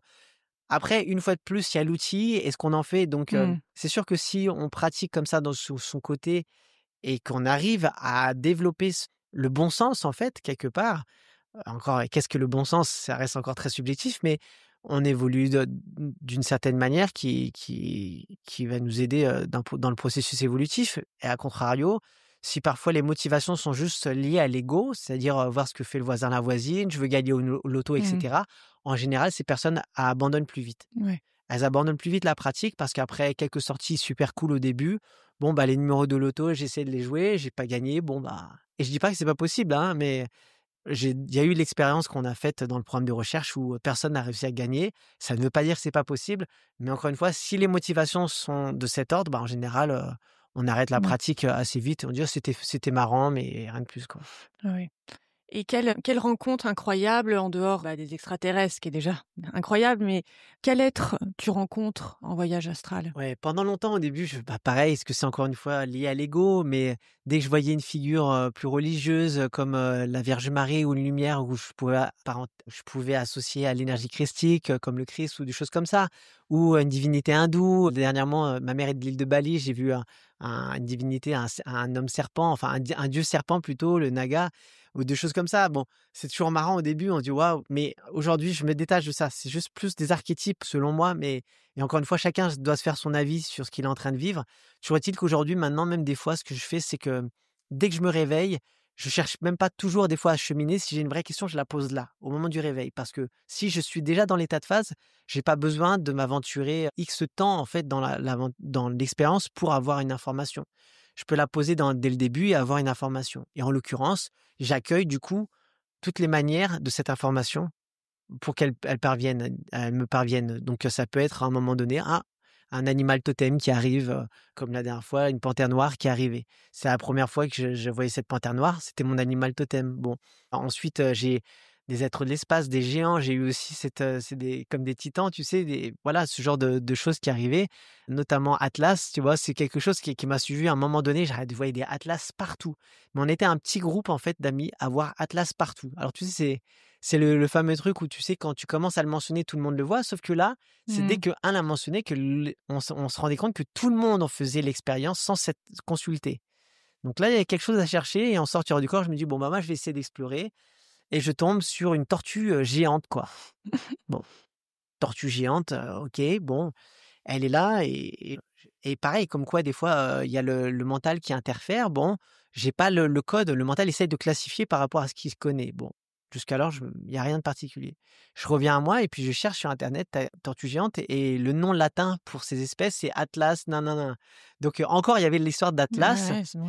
et le même jour, mon père, alors ils avaient ramené d'Indonésie un cadeau qu'on leur avait fait, une tortue empaillée. Alors moi, ça faisait des années, je me disais: «La tortue empaillée, j'aimerais bien ne plus l'avoir», mais mes parents disent: «Mais c'était un cadeau, nous-mêmes on l'aurait pas emmené» et cetera. Toujours est-il que mon père ce jour-là, sans le consulter, il a enlevé cette tortue. Il savait même pas que j'avais fait cette sortie. Il avait enlevé cette tortue du salon et il a mis à la place une sorte de tableau qui vient de Bali, on leur avait donné également. Et il y a une représentation d'une divinité hindoue. Et c'est marrant, je le regarde, je dis: «Mais c'est bizarre cette divinité, tu as enlevé la tortue. C'est quoi la divinité Kurma?» Je cherche Kurma, c'est, la divinité, tortue, enfin géante qui porte le poids du monde sur ses épaules comme Atlas le fait. Il y a pas Donc il y de a encore ce hasard, truc-là ouais. qui revient les mêmes, tu sais, ces synchronicités très, Ouais, très c'est fou. fortes qui arrive et du coup après j'ai refait du coup, le protocole et cette fois-ci je vois, donc des géants et je vois en fait les hommes autour, donc des hommes comme nous en fait, qui sont autour, mais qui essaient de les détruire à tout prix. Alors qu'ils n'ont pas eux, cette notion de vouloir nous détruire et je vois à quel point dès qu'on se sent menacé, on essaie constamment de détruire l'autre. Donc Mmh. c'est écoute à ce moment-là le message que j'ai reçu, est-ce que c'est un message global ou pas? Bon, ça fait assez, facile, assez bateau des fois, Ouais, mais des mais toujours fois, est-il que dans c'est l'expérience ouais. que j'en faisais à ce moment-là, ça m'a parlé, quoi. Et est-ce que tu rencontres des fois des amis ou des connaissances, en voyage astral? Oui, ça Ouais? aussi, ça arrive. Au début, encore une fois, je me disais: «Ah bon, bah, j'ai été voir» là, j'ai réussi à avoir une amie, alors je lui ai demandé l'autorisation avant, une très bonne amie spirituelle qui m'avait d'ailleurs mis sur le chemin de Michael Raduga, à une époque de ma vie, alors qu'elle savait même pas que je vivais des sorties hors du corps et tout ça.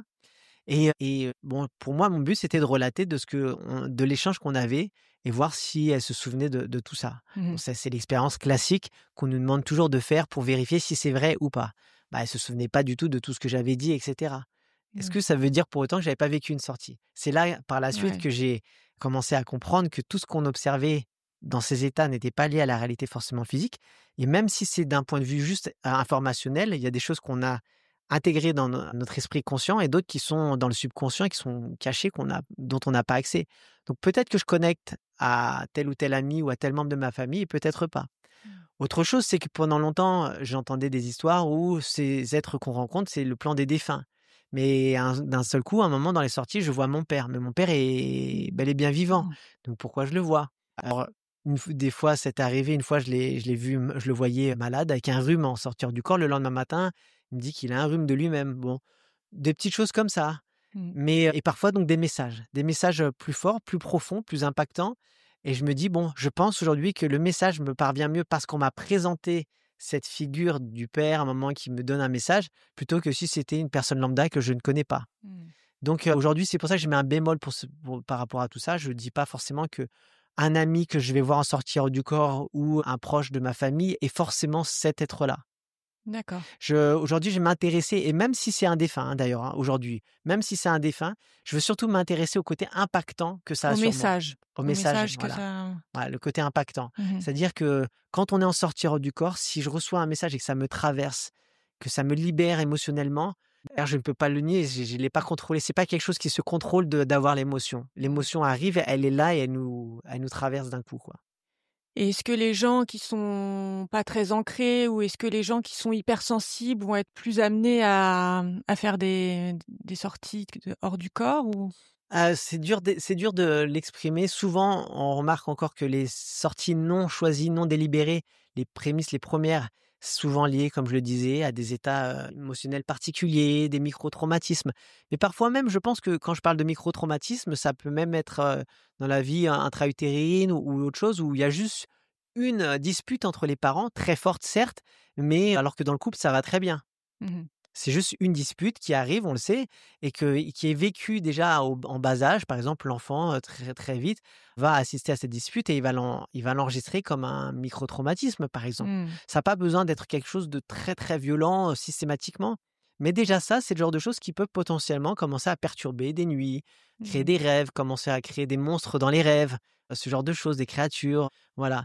Alors, je reprends juste un exemple, par exemple, d'un dinosaure, mais les dinosaures qui arrivent et qui me poursuivent et à côté, j'ai un enfant, avec qui je parle et qui me dit, enfin, c'est l'ami de le neveu de ma compagne qui dit: «Moi, j'aimerais bien, voir les dinosaures dans mon rêve».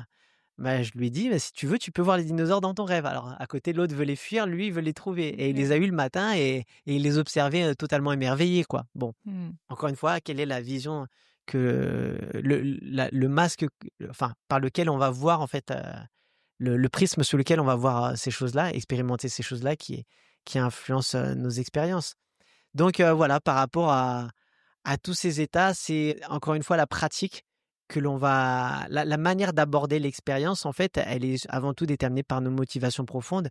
À se poser la question quand même si des fois c'est pas l'ego qui veut telle ou telle chose et encore une fois, même si ça l'était, ça je pense que ça fait partie du chemin. Oui, sortie hors du corps et voyage astral, ça veut dire la même chose? Oui, effectivement, sortir du corps, c'est l'appellation qui est plus utilisée d'un point de vue même des scientifiques qui étudient le phénomène par rapport aux symptômes. On est vraiment sur le symptôme, cette sensation de sortir du corps. D'accord. Le voyage astral, c'est l'appellation liée au plan astral, au corps astral de la Société théosophique fin 19e siècle, qui parle de ça. En fait, on est dans une même expérience et aujourd'hui, on dirait même que le voyage astral, il est un peu plus associé à un plan qui ne s'apparente pas à la réalité, tridimensionnelle, la réalité physique. Voilà, c'est la nuance, mais en réalité, il s'agit aussi d'une sortie. Que des fois, tu passes comme dans un tunnel pour aller On dans peut l'espace ou? On peut, également avoir cette sensation de passer par des vortex. Moi, je parle souvent de Ouais. vortex, mais c'est un mot, encore une fois, c'est encore un mot qui Ouais, après cloisonne. c'est une ouais. Certains disent juste j'utilise et c'est ce qui se passe aussi dans les techniques, je dis juste d'utiliser des portes ou des fenêtres, plus les portes. Parce que Mmh. quand on ne sait pas ce qu'on est en train de vivre, c'est plus simple des fois d'utiliser les portes. Quoique les fenêtres, si on est au rez-de-chaussée, il y a aucun problème. Voilà, mais en l'occurrence, voilà, on utilise des passages qui nous transporte, qui nous branche, voilà. Je vais réutiliser cette expression de se brancher à quelque chose, à un champ d'information. La conscience se branche à un plan en particulier, à une information en particulier et donc voilà, la sortir du corps, elle a malgré tout, même si j'ai appelé mon livre «Sortir du corps» parce que je Mmh mh. voulais être plus grand public par rapport à l'appellation que voyage astral, finalement, même l'expression «sortir du corps» en elle-même, elle cloisonne encore. Mmh. Elle limite aux symptômes que et je l'ai dit tout à l'heure, la plupart des expériences d'état de phase sont déjà ce type d'expérience. Mmh. Mais on ne se limite pas du coup aux symptômes initial. Et tu as eu une autre anecdote aussi incroyable où tu es allé sur la Lune? Oui, sur la Lune, bah, du coup plusieurs fois, pareil, hein, à Ouais. plusieurs reprises, Ça, on mais peut au début, les aller, premières fois il y a dans le pas de limite, on va, ouais, voilà. Mais encore une fois, je le précise, c'est que au début, il y a ce côté grisant de dire: «J'ai réussi à aller sur la Lune» ou tu sais, tu voyages, tu vas aussi, dans les pyramides d'Égypte et cetera et après tu avances dans les expériences et tu te dis: «Mais en fait, j'y suis pas, géographiquement, en fait. Je n'y suis pas géographiquement». Je vois bien qu'il y a des détails qui changent. Si je reste hyper, honnête avec moi-même, il y a des détails qui ne correspondent pas à la réalité, tridimensionnelle. Après, comme je le dis et surtout, je voyage à la vitesse de la pensée et de l'intention par moment. Donc, j'y vais comme ça et surtout, sur la Lune, quand je me retrouve sur la Lune, effectivement, au début, j'observe le sol, je me dis: «Waouh, c'est quand même fou» parce que je fais cette expérience, je ressens tout ça, je vois tout ça et d'un seul coup, je regarde, je vois une base d'apparence militaire mmh. sur la Lune. Je dis: «OK». Bah, voilà, j'essaie de prendre tout de manière la plus objective et neutre qui soit. Derrière, je le note et j'observe. Je fais des recherches, mais en même temps sur internet, bon, je trouve sur beaucoup de thèses comme quoi il y aurait aussi des bases sur la Lune et cetera. Alors est-ce que j'ai puisé dans cette information qui existe dans l'inconscient collectif? Ou est-ce que j'ai puisé une vraie information et cetera? Bah, j'ai pas la preuve aujourd'hui jusqu'à ce que j'y aille physiquement. Que tu aies d'autres personnes peut-être qui Ou te d'autres racontent, personnes un petit et peu, voilà, peut-être qu'on nous cache des choses, peut-être qu'on nous cache pas, peut-être que c'est juste une simple projection, peut-être que c'est un fantasme que j'ai, qu'il y ait des choses, voilà. Mais toujours est-il, encore une fois, que ce qui est super, c'est de ne pas se sentir, de ne pas sentir toutes les limitations. C'est-à-dire que dès qu'on arrive à le faire, on a cette sensation quand même d'avoir réussi à faire quelque chose quand même qui dépasse les limitations qu'on a d'habitude. ouais. Donc, pendant le confinement, par exemple, on pouvait pas voyager facilement.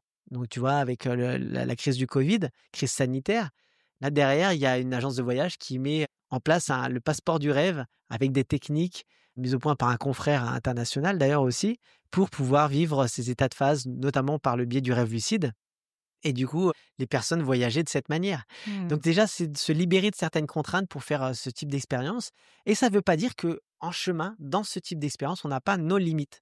Comme des personnes qui vivent les expériences, au début, elles n'arrivent qu'à sortir, mais elles sont dans leur chambre, elles n'arrivent pas à aller au-delà de la chambre.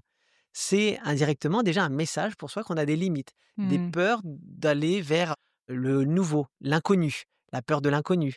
de s'aventurer, en dehors de notre zone de confort. Puis la personne arrivant enfin après une énième tentative à se retrouver chez elle, en dehors de la chambre, mais cette fois-ci, elle n'arrive plus à sortir de chez elle.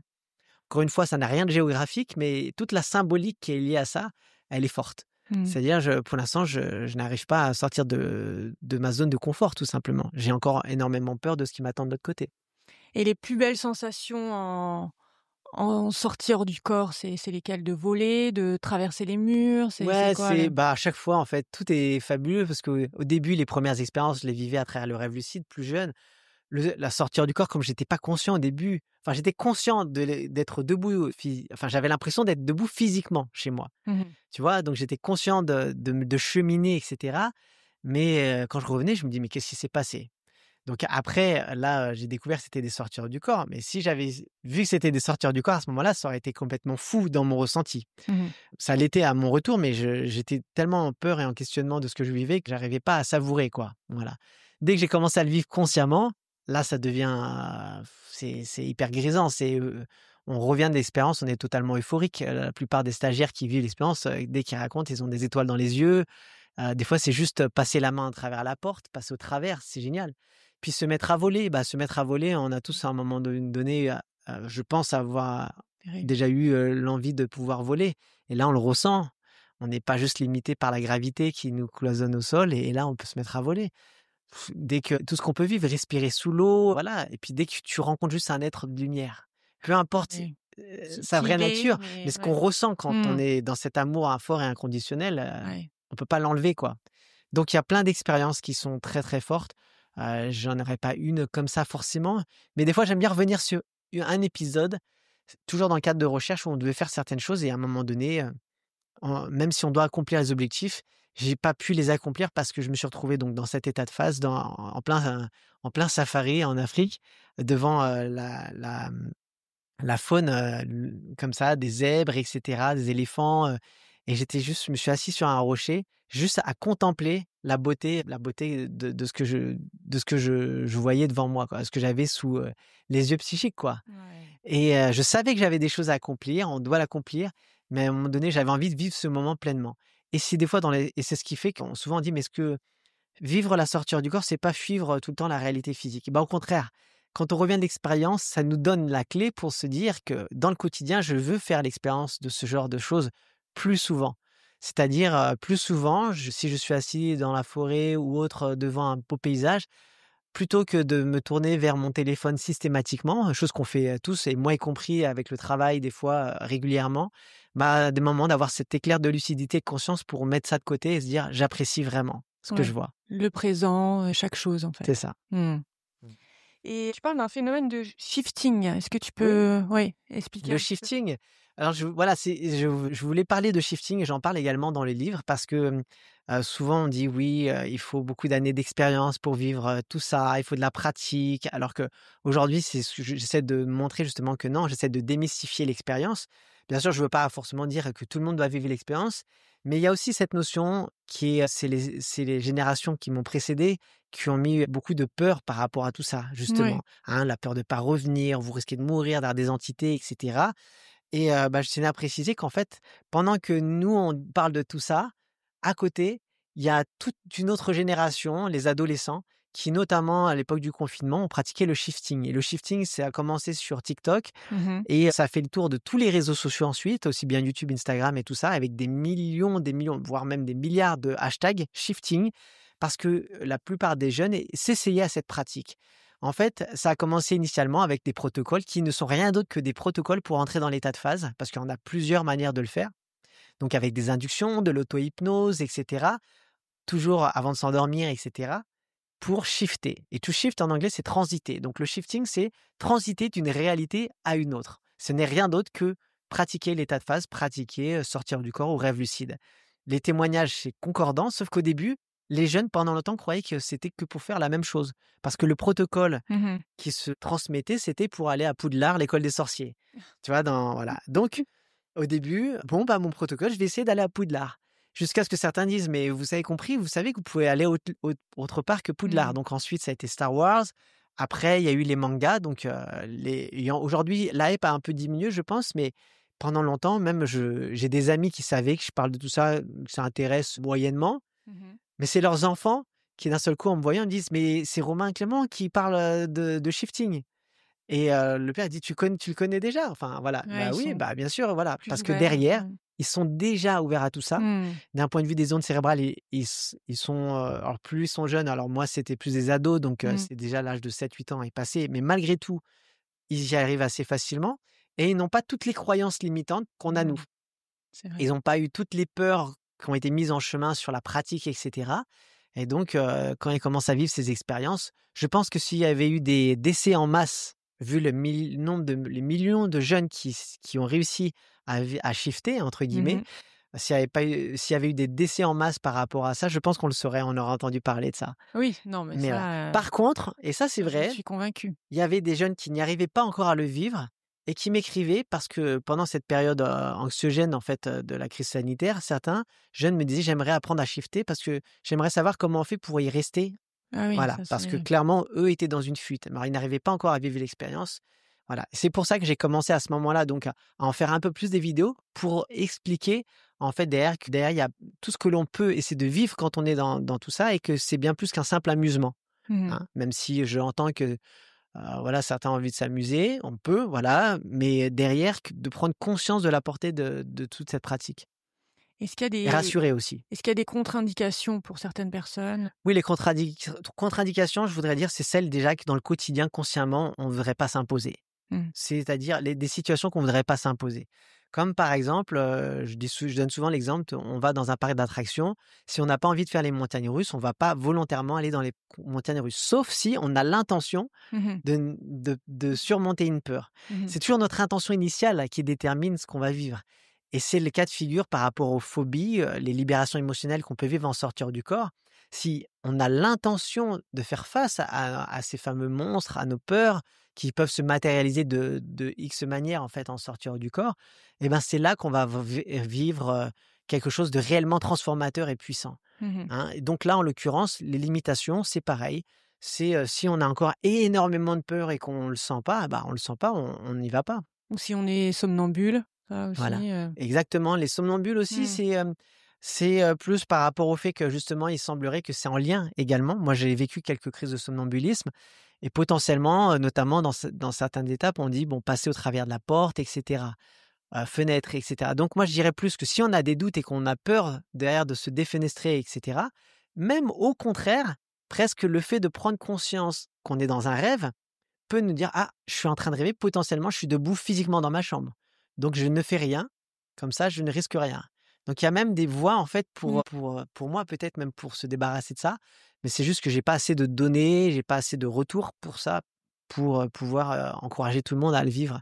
Mais dans des pays anglo-saxons, dans la sphère psychologique, c'est déjà utilisé, même psychiatrique un petit peu, hein. J'ai pas suffisamment d'études là-dessus, mais ça commence notamment. Donc il y Mmh. a des voies, mais je dirais quand même que tant qu'on n'en sait pas beaucoup plus, bah, notamment si on a des troubles dissociatifs, de la schizophrénie, ce genre de choses, c'est pas forcément évident des fois de Mmh. se rajouter encore, quelque chose de nouveau derrière. D'accord. Voilà. Tu donnes aussi donc des cours privés? Mmh. Alors les cours privés aujourd'hui, c'est plus des stages. Alors j'ai fait du one to one comme ça, des consultations. Aujourd'hui, pour l'instant, je me focalise plus sur les stages. Donc j'ai une formation en ligne qu'on peut suivre à notre rythme avec plus de 7 heures de vidéos et cetera. On en retrouve déjà sur la chaîne YouTube Gaïa Méditation, Voyage Astral Gaïa Méditation également, des capsules. Ça, c'est vraiment en libre accès pour tout le monde.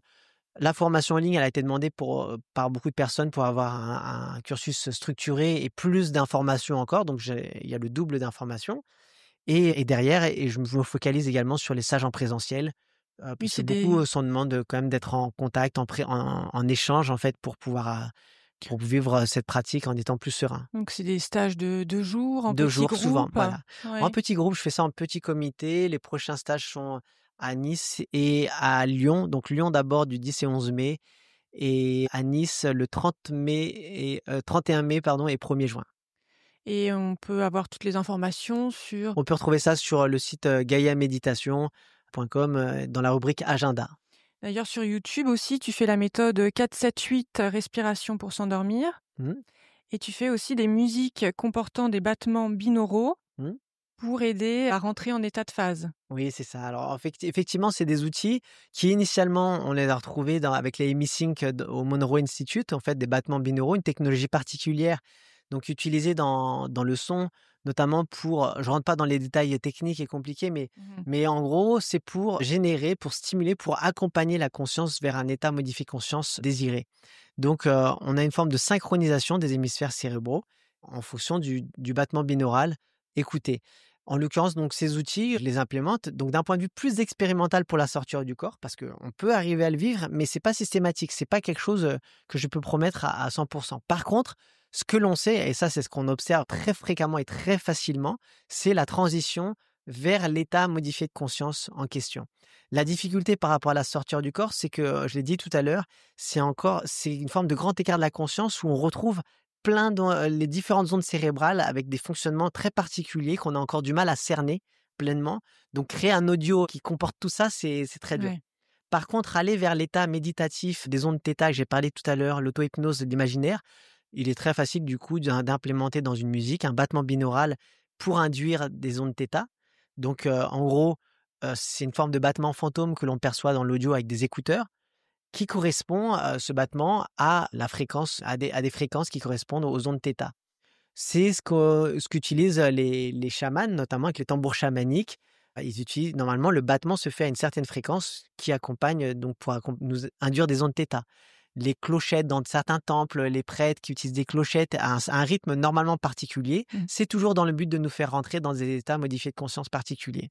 Donc le rythme détermine l'état dans lequel on essaye, d'aller. Mmh. Donc les audios que je propose, notamment, il y a aussi des audios avec des musiques, subliminales, des messages, des affirmations positives enregistrées sous le seuil de l'audition humaine, pour pas que le filtre conscient vienne interférer, pour se dire: «OK, j'y crois pas à ce message», mais ça vienne directement s'infiltrer au niveau du subconscient. Donc dans le but de faciliter l'entrée dans ces états modifiés de conscience particuliers et notamment la sortie hors du corps également. Est-ce que tu aurais envie d'aborder un autre point? Aujourd'hui, là, j'ai pas de plus de points. Alors oui, quand même préciser que la sortie hors du corps, c'est une grande partie de ma vie, mais c'est pas que ça. Mmh. Aujourd'hui, moi, je voudrais mettre l'accent sur le fait que toute pratique, en fait, qui nous attire Mmh. est toujours dans un but, évolutif, dans le but d'aller mieux globalement vers un bien-être à la fois physique, émotionnel et tout ça, bah, c'est une bonne pratique. Il y a pas une pratique à placer au-dessus de l'autre, comme certains parce que pendant longtemps, on a classé la sortie hors du corps comme, une pratique élitiste. C'est vraiment, il y a Mmh. une élite Oui, qui c'est peut ça. vivre l'expérience et c'est, la pratique ultime. Moi, je me dis depuis des années, c'est ce que j'essaie d'atteindre. Aujourd'hui, en fait, il y a des personnes très matérialistes, du jour au lendemain, elles vivent 3 sorties dès la première nuit, avec les protocoles, exposés dans le livre et dans les formations, dans les stages. Mais ça nous rend pas plus illuminés. Mmh. On observe d'un point de vue cérébral que ça s'apparente à un état d'illumination qui apparaît, ça ne fait pas nous des illuminés. Ça fait partie d'un chemin et aujourd'hui, si on est plus attiré par la méditation ou autre chose, bah, qu'on aille plus vers la Oui. méditation. Après, si on arrive sur la sortie hors du corps, il y a peut-être quelque chose à comprendre là-dessus. Peut-être que ça peut nous aider nous ou aider un proche qui vit l'une de ces fameuses paralysies du sommeil dont on a parlé tout à l'heure, le néant absolu ou, des cauchemars récurrents, des terreurs nocturnes et cetera, quoi. Et tu es aussi, thérapeute donc en hypnose transpersonnelle. Est-ce que tu peux nous expliquer, la Oui. différence avec les autres, hypnoses? L'hypnose transpersonnelle, c'est un courant d'hypnose spirituelle. Tu as sûrement peut-être entendu parler déjà des hypnoses régressives, donc faire Mmh. de l'exploration d'autres vies. On parle souvent de vies antérieures. Et en fait, cette appellation d'hypnose transpersonnelle par mon amie formatrice Séverine Barbier, qui a créé donc ce courant, elle-même formée à plein d'hypnoses spirituelles, exploration de vie antérieure, etc. Mais également à la maïeusthésie, qui est un courant de la psychologie, hein, utilisé en thérapie. Elle utilise donc l'écoute thérapeutique qu'elle inclut à l'hypnose et on parle de transpersonnel avec cette notion que les vies qu'on explore ne sont pas forcément systématiquement dites antérieures ou autres. Ça peut être des vies simultanées qui se jouent en parallèle, etc. L'idée, c'est que on s'intéresse une fois de plus au côté impactant de ce que la personne vit. Par exemple, une personne lors d'une consultation va dire: «Ah, j'étais Napoléon», d'accord? Mmh. Il se passe plein de choses, mais elle reste juste sur «j'étais Napoléon» et elle repart cette expérience en disant: «Je suis Napoléon». Mais il y a 10 autres personnes derrière qui vont vivre l'expérience et dire qu'elles étaient Napoléon également. La question de savoir alors il y a qui était le vrai Napoléon Ouais, dans cette c'est vie une grande antérieure? question. Non. Et c'est là qu'en fait, en hypnose transpersonnelle, on s'intéresse au côté impactant de l'expérience.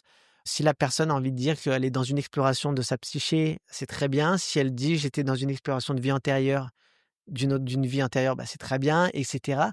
Mais toujours est-il qu'on s'intéresse à ce qui se passe et on y inclut dans ce courant d'hypnose, du coup, la dimension thérapeutique avec, notamment l'écoute thérapeutique et et le questionnement pour aider le consultant derrière à pas juste observer ce qui se passe, mais essayer derrière, à l'issue même de la séance, d'avoir des clés pour essayer d'avancer par rapport à tout ça. Mais la séance se déroule, comment différemment par rapport Ouais. aux autres, Alors la première partie souvent on met, donc il y a je parle d'un point de vue très général. Mmh. Cette partie liée à l'exploration de vie.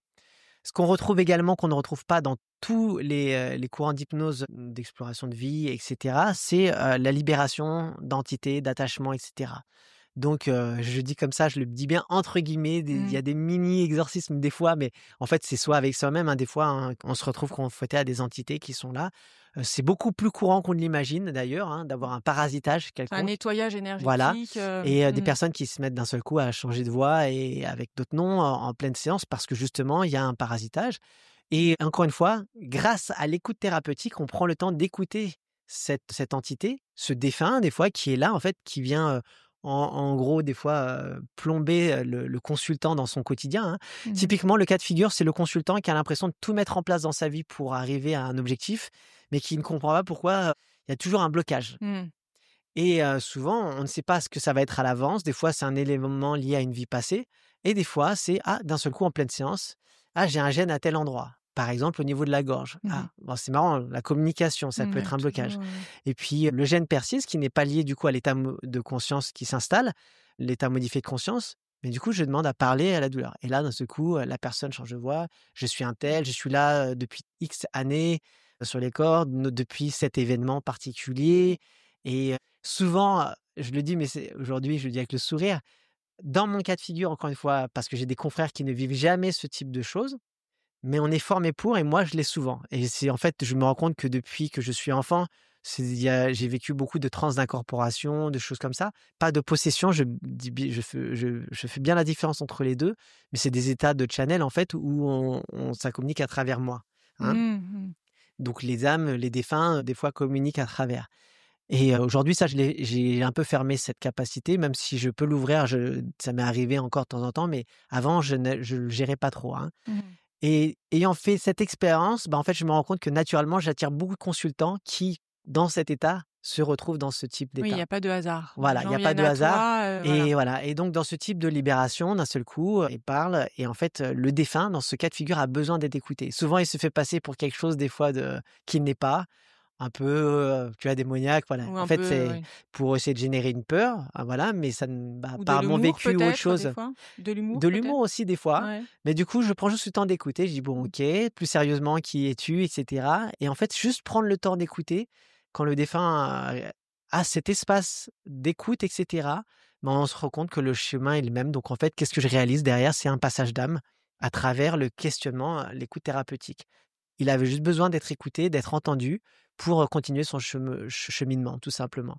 Donc ça, c'est des choses qu'on va réaliser, qu'on retrouve aussi dans l'hypnose transpersonnelle, qu'on ne retrouve pas dans tous les courants d'hypnose spirituelle parce que c'est présent aussi je crois dans d'autres courants, j'ai pas les noms, Mmh mh. mais où il y a cette notion-là qui est abordée et après toute la partie échange avec la conscience supérieure. Donc on retrouve également dans d'autres, courants d'hypnose, mais pas tous, donc la conscience supérieure ou les plans supérieurs, donc avec des guides, des archanges, des anges ou des défunts et cetera également, qui sont sur d'autres plans, qui vont communiquer avec nous, nous communiquer des messages, nous prodiguer des conseils précieux par rapport à notre vie pour, les différentes problématiques, Que tu transmets après à ton que le consultant consultant? lui-même, des D'accord, il fois, via sa capte? conscience supérieure, se met à parler comme si, sa part, plus sage et plus évoluée, sa part divine, s'adressait à lui-même. Mais souvent, il s'adresse à lui-même à la troisième personne. Donc, par exemple, Romain: «Romain doit faire ci, ça». Donc c'est très particulier. Ah ouais, La séance est toujours enregistrée également. Les personnes donc, ont l'enregistrement derrière c'est pour incroyable. être sûr. Ça doit être, Et en mmh. fait, voilà, c'est des expériences qui sont vraiment, bah, fortes. On en fait une, on n'en fait pas 10. En général, hein, c'est comme ça. Alors il y en a qui retournent après, mais moi je reprends jamais personne, quoi qu'il arrive, avant au moins 1 an parce que on ratisse différents aspects. Les séances durent 4 à 5 heures. Enfin, je suis plus autour de 4 heures en moyenne, voilà, même 3 heures et demie maintenant, ça j'ai tellement l'habitude aujourd'hui de tout ce qui peut arriver que en fait, je suis un accompagnant. Je ne guide pas vers telle ou telle direction, j'accompagne uniquement. Mmh. On est des co-explorateurs et en fait, naturellement, la personne repart après avec l'enregistrement et si elle vit j'ai coutume de dire que la personne vient elle peut venir pour n'importe quel problème. En fait, on explore les problématiques à régler sur le moment T. Ça veut dire qu'une personne vient avec des problématiques, des fois elle trouve des réponses par rapport à ces problématiques et des fois elle se rend compte que tout ce qu'elle va explorer, c'est par rapport à une problématique dont elle n'était pas consciente. Oui, c'est ça. Mmh. Voilà, voilà donc c'est vraiment l'approche de l'hypnose transpersonnelle. Très intéressant, je connaissais pas. Ouais, Mmh. ouais. Est-ce que tu aurais un livre à nous conseiller? Alors les livres, il y a beaucoup de Oui. livres. Alors là, comme ça, spontanément, tiens, j'ai parlé tout à l'heure du docteur Joe Dispenza. Tu Mmh. vois? Le placebo, c'est vous, ça, c'est un livre qui est, je trouvais super passionnant, mais ça nourrit, je pense aussi, mon aspect très cartésien aussi également. Donc sur les fonctionnements de la psyché, qu'on soit en état méditatif, en état d'hypnose ou autre, de voir à quel point justement on est en mesure d'utiliser notre pouvoir créateur. Et donc pourquoi aussi pour notre santé, notre bien-être à tous les niveaux, que ce soit physique, émotionnel, encore une fois. Et dans le placebo, c'est vous avec, par le docteur Joe Dispenza, je trouve qu'il est très riche déjà en témoignages sur ce qu'on est en mesure de faire. Des choses qui aujourd'hui, je pense, dans notre quotidien font que, on laisse peut-être trop souvent la peur prendre le dessus par rapport à des décisions à prendre dans notre vie et cetera. Et que si justement on vivait pas cette vie, ce quotidien, comme si on avait toujours cette épée Damoclès qui était sur le point de nous tomber dessus, on pourrait plus facilement, faire des choix liés à notre cœur, à notre motivation profonde, nos tripes, Mmh. vers où elles nous emmènent, en se disant que toi, quoi qu'il arrive, s'il arrive quelque chose, ça reste juste, mais aujourd'hui j'ai des clés et donc ces fameuses clés qui sont notamment présentées dans le livre pour, encore une fois, créer sa vie, donc que ça soit d'un point de vue de la santé, mais en quelque sorte, c'est, la loi C'est d'attraction ouais. pour tout, quoi. Mmh. Et aujourd'hui, je sais que ce livre arrive aussi à un moment il est arrivé à un moment particulier de ma vie également, où j'ai fait l'expérience de beaucoup de choses et je me rends compte encore aujourd'hui que, tout ce qui se met en place dans ma vie est toujours la suite logique de tout ce que j'ai mis en place, notamment à dans cette partie-là de ma Un vie. puzzle. Voilà. Mmh. Et peut-être un film aussi à nous conseiller? Un film, alors moi j'adore, les films, on me dirait: «Pourquoi tu dis pas un film plus spirituel?» Mais moi j'adore citer, Forrest Gump toujours, mais je pense que D'accord. beaucoup l'ont vu. Mais je Mmh. trouve que c'est la vie, quoi. Forrest Gump, il y a du rire, il y a des larmes, il y a de tout. Il y a ce chemin justement d'une personne qui a priori aurait un handicap, qui part de plus loin et tout ce qu'il arrive à réaliser, ça montre justement, je parle toujours de pouvoir créateur, de ce qu'on est en mesure de réaliser et d'attirer dans notre vie et je pense que c'est ça. Si on arrête de regarder toujours ce que font les autres et qu'on se dit: «Bon, l'autre a telle ou telle chose», maintenant c'est plutôt qu'est-ce qu'on veut être? Mmh. Plutôt que d'être dans la voie, être tourné sur la voie, d'être plutôt dans l'être et aujourd'hui, si on croit en nos rêves et cetera, c'est d'arriver à se dire que nos rêves, on peut les rendre, réalité, quoi. Mmh. Vivre nos rêves. Vivre nos rêves. Tout est possible. Ouais. Donc Forrest Gump, voilà, bon film pour Ouais. moi, ouais. Une citation positive ou un mantra? Soit le changement que tu veux voir dans le monde, ouais, de Gandhi. Mmh. C'est parce que c'est ma manière de voir la vie, de vivre les choses. Comme je dis pas que je suis parfait par rapport à ça, par rapport à ce mantra, mais j'aspire à le faire le plus souvent possible. C'est-à-dire que régulièrement, il y a des choses dans notre vie, dans la vie qu'on va observer, on va dire: «Ça devrait plus être comme ci, comme ça». Et puis on a tendance, et je suis sûr que je suis passé par là dans de nombreuses reprises, à passer comme des donneurs de leçons des fois, prendre telle ou telle posture et se dire: «Voilà, les choses devraient être comme ci, comme ça». Jusqu'au moment où on réalise que si déjà on commençait par soi, à faire ces choses avec beaucoup d'amour, plutôt que de faire, 36 actions et de se dire: «Je vais avoir tel et tel diplôme et je vais être président pour changer le monde».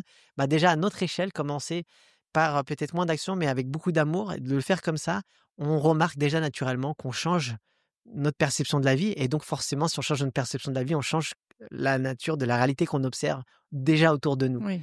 Et si tout le monde, arrivait à le faire Voilà, si tout à le cette monde fait un échelle, petit truc, forcément, hein, c'est la goutte c'est, d'eau dans l'océan. c'est ça, Mmh. exactement. Donc, pour moi, cette citation, elle est très juste parce que à tous les niveaux, même par exemple pendant cette période de confinement où il y avait peut-être chez beaucoup de personnes, et je l'entends et j'arrive à le concevoir, à comprendre que c'était très anxiogène, et cetera. J'ai trouvé que c'était une belle période, curieusement.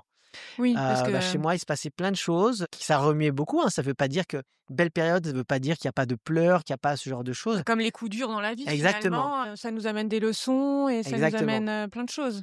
Mais Mmh. voilà et c'est en ce sens que je trouve que c'est quelque chose de beau. C'est tout n'est pas monotone, tout n'est pas juste, il fait beau tous les jours. On est, Non. attends, ça veut pas dire que je voudrais pas vivre en Californie, mais Oui. quand je Ouais, ouais. voiture en Californie, il fait tout le temps beau. Oui. Par exemple, c'est l'idée de se dire, bah, même en Californie d'ailleurs, pour prendre l'exemple, Oui, eh ben, bah, ils ont oui, leurs incendies. Voilà, c'est ils ont eu cette leur idée ouais. que de toute façon, l'idée c'est pas d'éviter la pluie, c'est d'apprendre à danser sous la pluie. Une autre belle citation. Voilà. Ouais. Ah oui, voilà exactement. On va faire un petit portrait chinois. Avant, j'avais une petite question, mais bon, tu as un peu répondu au final. Qu'est-ce que la vie t'a appris? La vie m'a appris que, rien n'est figé, rien n'est permanent. Voilà, rien n'est permanent dans le sens où, quand on commence à intégrer ça dans notre quotidien, on apprend à développer une forme de détachement Mmh. et j'ai remarqué une grande partie de mes souffrances, des moments où j'ai souffert dans ma vie, je pense que c'est le cas de beaucoup de personnes finalement, c'est, quand j'étais attaché aux choses. Alors à s'attacher aux choses, ça ne veut pas dire ne pas aimer, mais c'est vraiment, une, frontière Être subtile entre les 2. être plus dans Arriver l'acceptation? à aimer avec détachement, c'est être Oui. plus dans l'accueil également. Tu vois Mmh. la différence même entre même l'acceptation et l'accueil. Tu vois la Mmh. j'y mets même une petite nuance entre les 2. Parce qu'accepter une situation, on peut avoir cette notion des fois, accepter mais trouver une forme d'injustice. Mmh. Alors que dans l'accueil, Mmh. j'accueille avec amour Ouais, c'est ça. l'expérience et j'y vois du coup, une possibilité, une vraie opportunité pour moi pour comprendre des choses sur moi. Bon, encore faut-il à ce moment-là être dans ce questionnement, ce Essayer de cheminement. voir le positif dans tout. Ouais. Donc voilà, c'est Mmh. ça. Moi, ce que la vie m'apprend, parce que je dis bien qu'elle m'apprend encore Mmh. là, c'est d'essayer d'aimer avec détachement. C'est, c'est cette notion, alors je sais que c'est encore une image, mais Mmh. tu sais, de l'oiseau que tu mets dans une cage, que tu admires, et d'un seul coup, de voir cet oiseau sur la paume de ta main qui va s'envoler. Et de le voir s'envoler, bah, finalement, c'est sa nature. Mmh. Après, il pourra revenir dans ta main si justement tu l'as pas cloisonné, quoi. Mmh. Donc ouais, c'est cette notion-là que j'essaye d'adopter, mais je dis bien j'essaye parce que même si on me dit toujours des fois autour: «Ah ouais, c'est bien tout ce que tu arrives à faire et cetera», bah, c'est vrai que quand on se regarde dans le miroir toujours, bah, on n'est pas toujours content de tout, mais encore une fois, sans se flageller, c'est d'aller vers là, quoi. On est là pour évoluer, oui. Voilà. Mmh. Donc voilà, plus je me rends compte, plus je vais vers ce détachement, donc vers le fait que les choses, le matériel, on va dire, est éphémère, bah, plus je me facilite la vie, en fait, mon quotidien. Mmh. Donc un petit portrait chinois. Si tu étais un animal, lequel serais-tu? Ah, ouais, pas facile. Comme ça, j'ai spontanément la première fois qui m'est venue, c'est le chien. Le chien. Il y a ce côté-là, le côté fidèle, la fidélité qui est venue. Alors, est-ce que ça correspond à une période de ma vie particulière? Mais le chien, la fidélité, ouais, la loyauté, tout ça. Mais après, j'ai ce côté aussi félin par moment, tu vois, qui est là, et le côté singe. C'est les 3 animaux. Le côté singe, ça, c'est mon côté, très, j'adore rire, j'adore faire des blagues tout le temps. J'adore faire le singe, quoi. Voilà, en gros. Souvent, des fois, il y avait un petit test comme ça que je connaissais. C'était spontanément trois animaux. Ouais, Et en fait, le premier, c'était comment tu te vois. d'accord. Bon, Mmh. le chien, du coup. Voilà. Ouais. Le deuxième, c'est comment les autres te voient. Donc je lui dis le félin. Et le troisième, c'est ce que tu es réellement. D'accord. Ouais, Voilà. je suis le singe. Voilà. Donc, c'était le C'est test mais psychologique. c'est vrai, hein, c'est vrai que Hein. si, je suis avec beaucoup d'amis, ce qu'ils vont voir en premier. Bon, après, à part quand on me voit à travers les réseaux ou autres, donc du coup, on Oui. développe une autre image, mais les gens qui me connaissent pas des réseaux, la première chose qu'ils vont se dire: «Bah, lui, c'est un pitre, il aime bien faire le singe et tout». Enfin, entre guillemets, je reprends exprès le mot singe, mais il adore les Oui. blagues, il Oui, adore oui. rire et tout ça. Rire, voilà. C'est une part de moi que je garde toujours ça. Si tu étais une planète, La planète Terre. si tu étais une chanson, Heal the World. Ah, c'est le premier. J'essaie de répondre le plus vite possible, hein, pour pas réfléchir. Donc Heal the World de Michael Jackson, ouais. oui, tu es un grand Cette, fan de Michael Jackson. ouais, je suis un fan de Michael Jackson, mais sans connaître toutes les musiques, sans connaître toutes les paroles, mais il y a certaines musiques très fortes qui m'ont marqué, enfin et puis, bah, Elles moi, sont c'est ça. indémodables, ces C'est ce musiques, elles côté sont universel, tu vois? Heal the World, je dirais même We are the world, tu vois? Dans les 2. C'est cette mmh. notion toujours de communion entre tous les êtres, quoi. Et si tu étais une sensation? L'amour, ça rentre dans les sensations? Non, pas exactement, la Ce serait une sensation. émotion alors, une émotion, Alors, l'amour ouais, l'amour. et une Et si sensation j'étais une sensation, sensation de quiétude, de paix. de Voilà. plénitude. La quiétude. Mais écoute, je te remercie infiniment Romain. Bah, merci à C'était toi, vraiment un podcast, passionnant. et merci pour, ton partage, tes explications. Ça donne vraiment envie de vivre, cet incroyable, voyage dans d'autres dimensions et merci d'avoir accepté mon invitation. Tu es vraiment une très belle personne, voilà. Merci beaucoup à toi pour cette invitation. J'ai passé un agréable moment, un super moment. Merci, bientôt. À bientôt. Et voilà, c'est déjà la fin de cet épisode. Merci de m'avoir accompagné jusqu'au bout. Votre présence me touche infiniment. Et si vous avez apprécié cet épisode, partagez-le avec vos amis. Pour ne pas manquer nos prochains invités passionnants, abonnez-vous dès maintenant sur Spotify, Apple Podcast ou votre plateforme préférée. Une note 5 étoiles m'aide énormément. Et pour encore plus de contenu et d'échanges, rejoignez-moi sur notre page Instagram Ondes Lumineuses. En attendant, je vous envoie plein de bonnes ondes et je vous donne rendez-vous au prochain épisode.